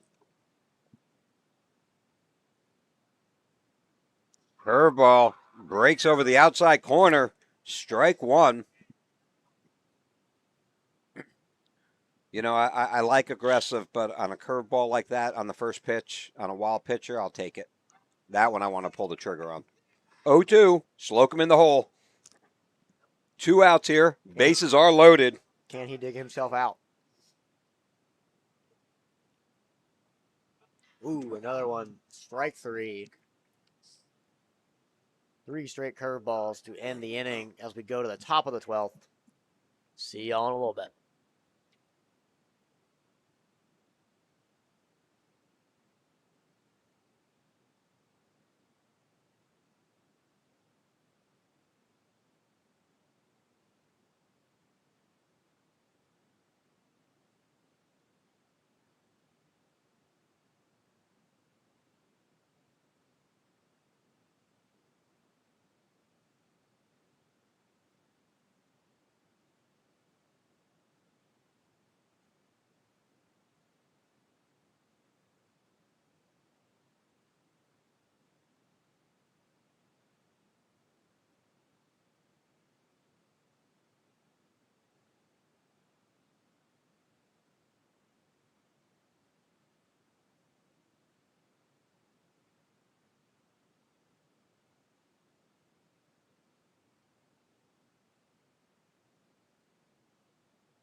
And we're back.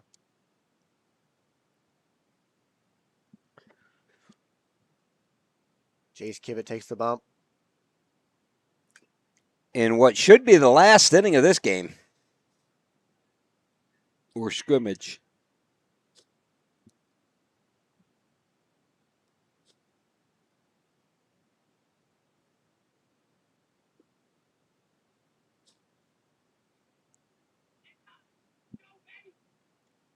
I don't see that ump go out there like I that. don't understand what that was for. I think Coleman got hit, so he was going to give Coleman a chance to rest, but he wanted to talk to Jace anyway. So they had a little conference.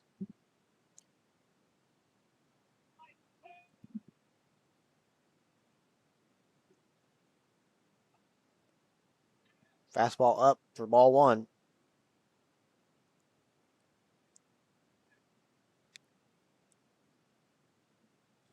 So for some perspective, Liberty Hill last year went 30-11, making it all the way to the state semis, and Round Rock went 29-8, a game away from a 30-win season, which is really good in Texas high school baseball. So these are two really good teams. I mean, really trying to find their footing. But this will be a tough year for both teams. I mean, now in the Austin area, you got to play teams in 5A like Smithson Valley and Rouse. Fouls that one into the parking lot, and that is going to find a car. And now that Anderson's 5A, now Liberty Hill has to play Anderson. So I believe Austin, let's see who. That draws a walk ball for. The Austin Sports Journal, the preseason area rankings for 6A in Austin is Lake Travis, number 1, number 2, Round Rock, number 3, Buda Johnson, number 4, San Marcos, and number 5, Westlake. Class 5A would be Smithson Valley, Rouse, Liberty Hill, New Braunfels, and Anderson. So pause. 4 of the 5 are in the same district next year. Yeah. Yeah. Welcome to 25 6A next year. It's going to get a whole lot more interesting for those of you around. Yep. And 4A is Wimberley, Lampasas, Davenport, Salado, and LaGrange. That's a wide area of teams. Wimberley to Lampasas to Davenport, which is really New Braunfels area. Misses outside. 2-0. And then for you 3A lovers, Fayetteville, Schulenburg, Johnson City, Thrall, and Thorndale.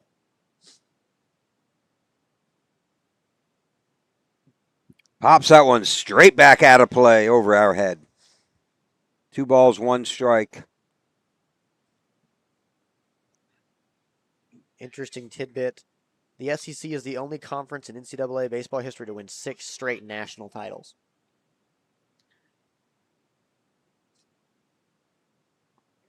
That one catches the inside corner, 2-2. You kind of wonder what's going on with SEC football.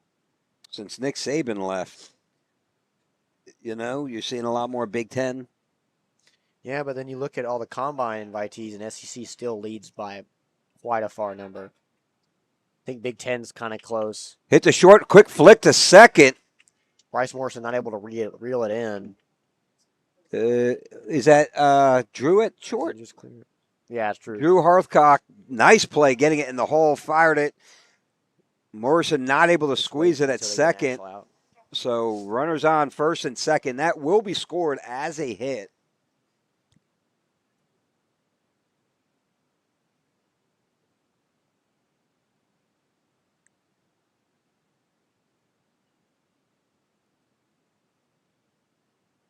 Squares the bunt, pops that one straight back, and there it is again, Hank. You mentioned it earlier. And if I could put like a heartbeat monitor on the coaches, that probably would have spiked around 30 BPM right there.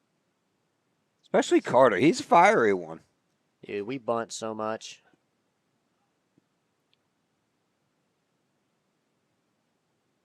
I'm a big fan of small ball. I'm a big, you go with the flow. I got a hot batter. I'm not going to take it out of his hands, but I want to win no matter what. I get frustrated watching some of the pros now. There's a lot of situations. Everyone's trying to hit a home run. Just get a run. Just get the run one way or the other. In the words of Coach Rodriguez, Strike I like two. to win. Yeah.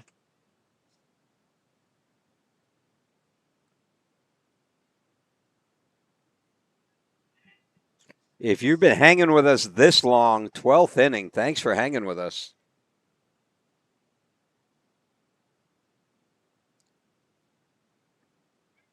Yes, he One did. and striking out on a slider. This is the top of the Number 12th one. inning. Dragons leading at 8-6. It's for the Liberty Hill Panthers, 6 runs on 7 hits. For your Round Rock Dragons, 8 runs on 7 hits.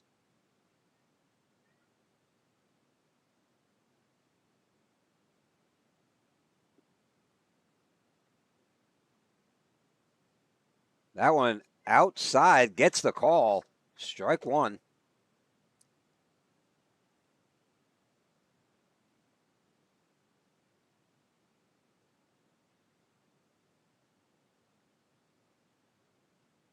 That one's in the dirt.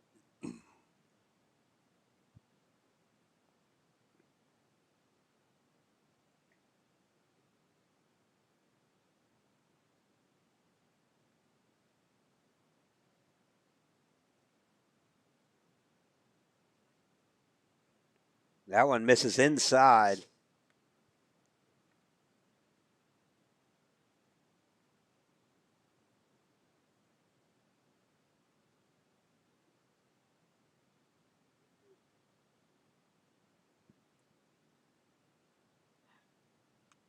That one flared out to right field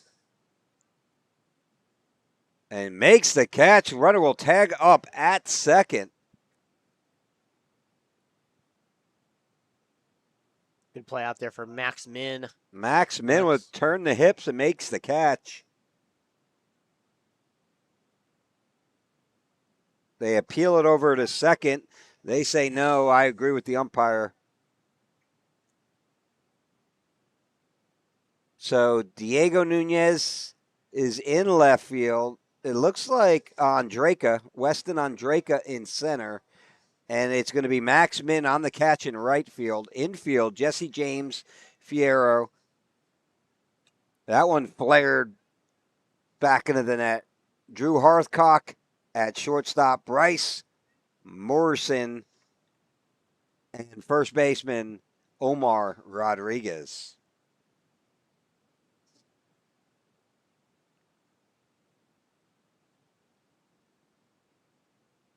Flares that one into the power alley. Another one. Max Min gives chase, squares up under it, and makes the catch to end the inning and stop the threat as we move to the bottom of the 12th inning. Dragons leading this one 8-6. We'll be back in a minute.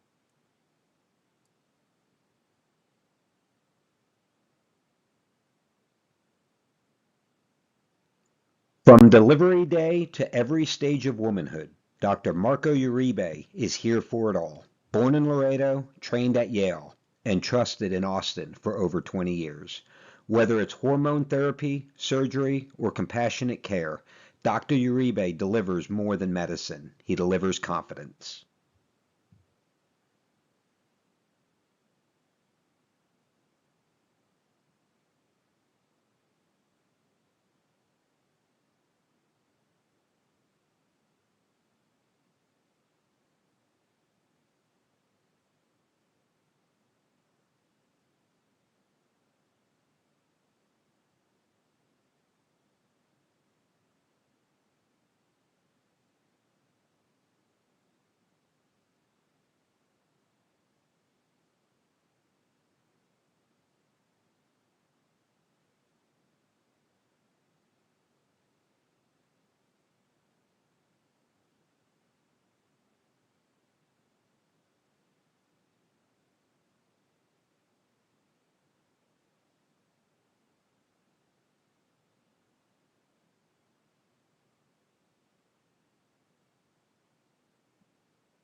And we're back for bottom of the 12th action.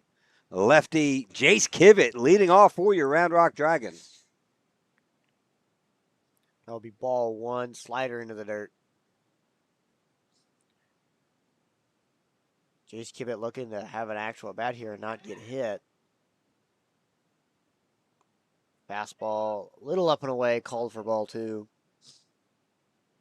Very selective up there at the plate. This Liberty Hill team, some of their pitchers have been really struggling to find the zone with their fastball. Swings, fouls it back into the catcher glove. Strike 1. Juan Baracho up next.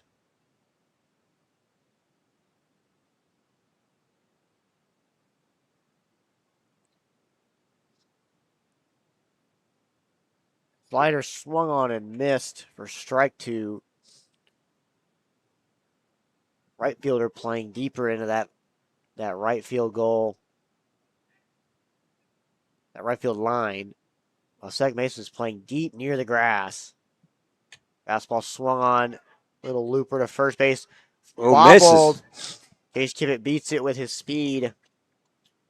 It'll be an error. Kind of got lulled to sleep here a little bit. Dragons. Jace Kibbett will reach first base safely. Up comes Juan Baracho, senior infielder.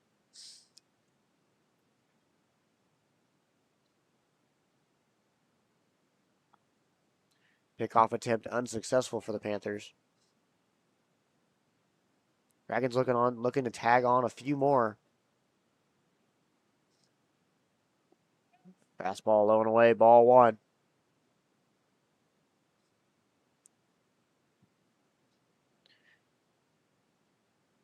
Still a decent crowd here in this 12-inning game. Slider on the outside corner, strike 1. Good breaking ball. Started in the middle of the plate and then was breaking outside on a right-handed batter. Just caught the corner.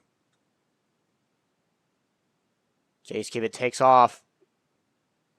Bang, bang. He's going to be called safe. Good jump by Jace Kibbett, the senior speedy outfielder. Juan Baracho, 1 ball, 2 strikes with a man in scoring position. Nobody out. Looking to hit a fly ball. He's going to hit a ground ball to shortstop. Able to advance the man to third. 1 down here. Almost beat the throw. Good base running by Kibbett, knowing he can beat that ball. Third. Up comes senior right-handed pitcher and first baseman Isaac Rodriguez, looking to do some damage here. 1 out, man in scoring position at third base. Fastball in the inner corner, called strike 1.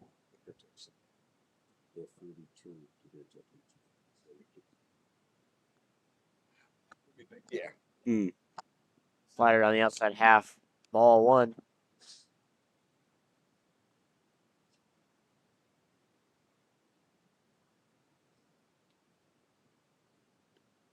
Fastball up and in, ball 2.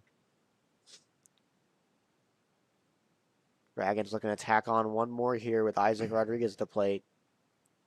Nice Slider. curveball. Slider on the inside. Slider curveball on the inside corner. Called for ball 3. I'm going to start calling breaking balls.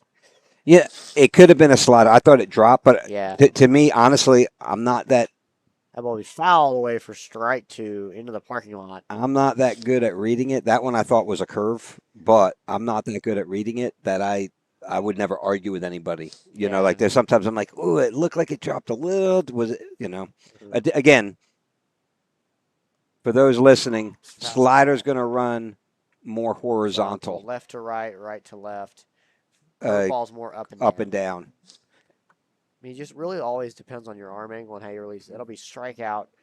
Out number 2, up comes Coleman Landry, junior catcher. Committed to Western Texas as a junior, the first junior signee for the Dragons. What I'm sure there's going to be many. So Be a just slider in outside corner, ball 1. So Justin now, and we'll talk a lot more about JUCOs, D3s. You know, there's advantages of going to either or, right? We're talking about Walker, also Brooks. Nice Line to second base. Second base grabs it, makes the play for out number 3. That should be it. That's it. We will take up this conversation after the next game. Thank you for tuning in. We'll be back Monday, 1 o'clock, as your Round Rock Dragons host, the Leander Lions. Thank you for listening. Thank you for joining. Have a great night and weekend. God bless.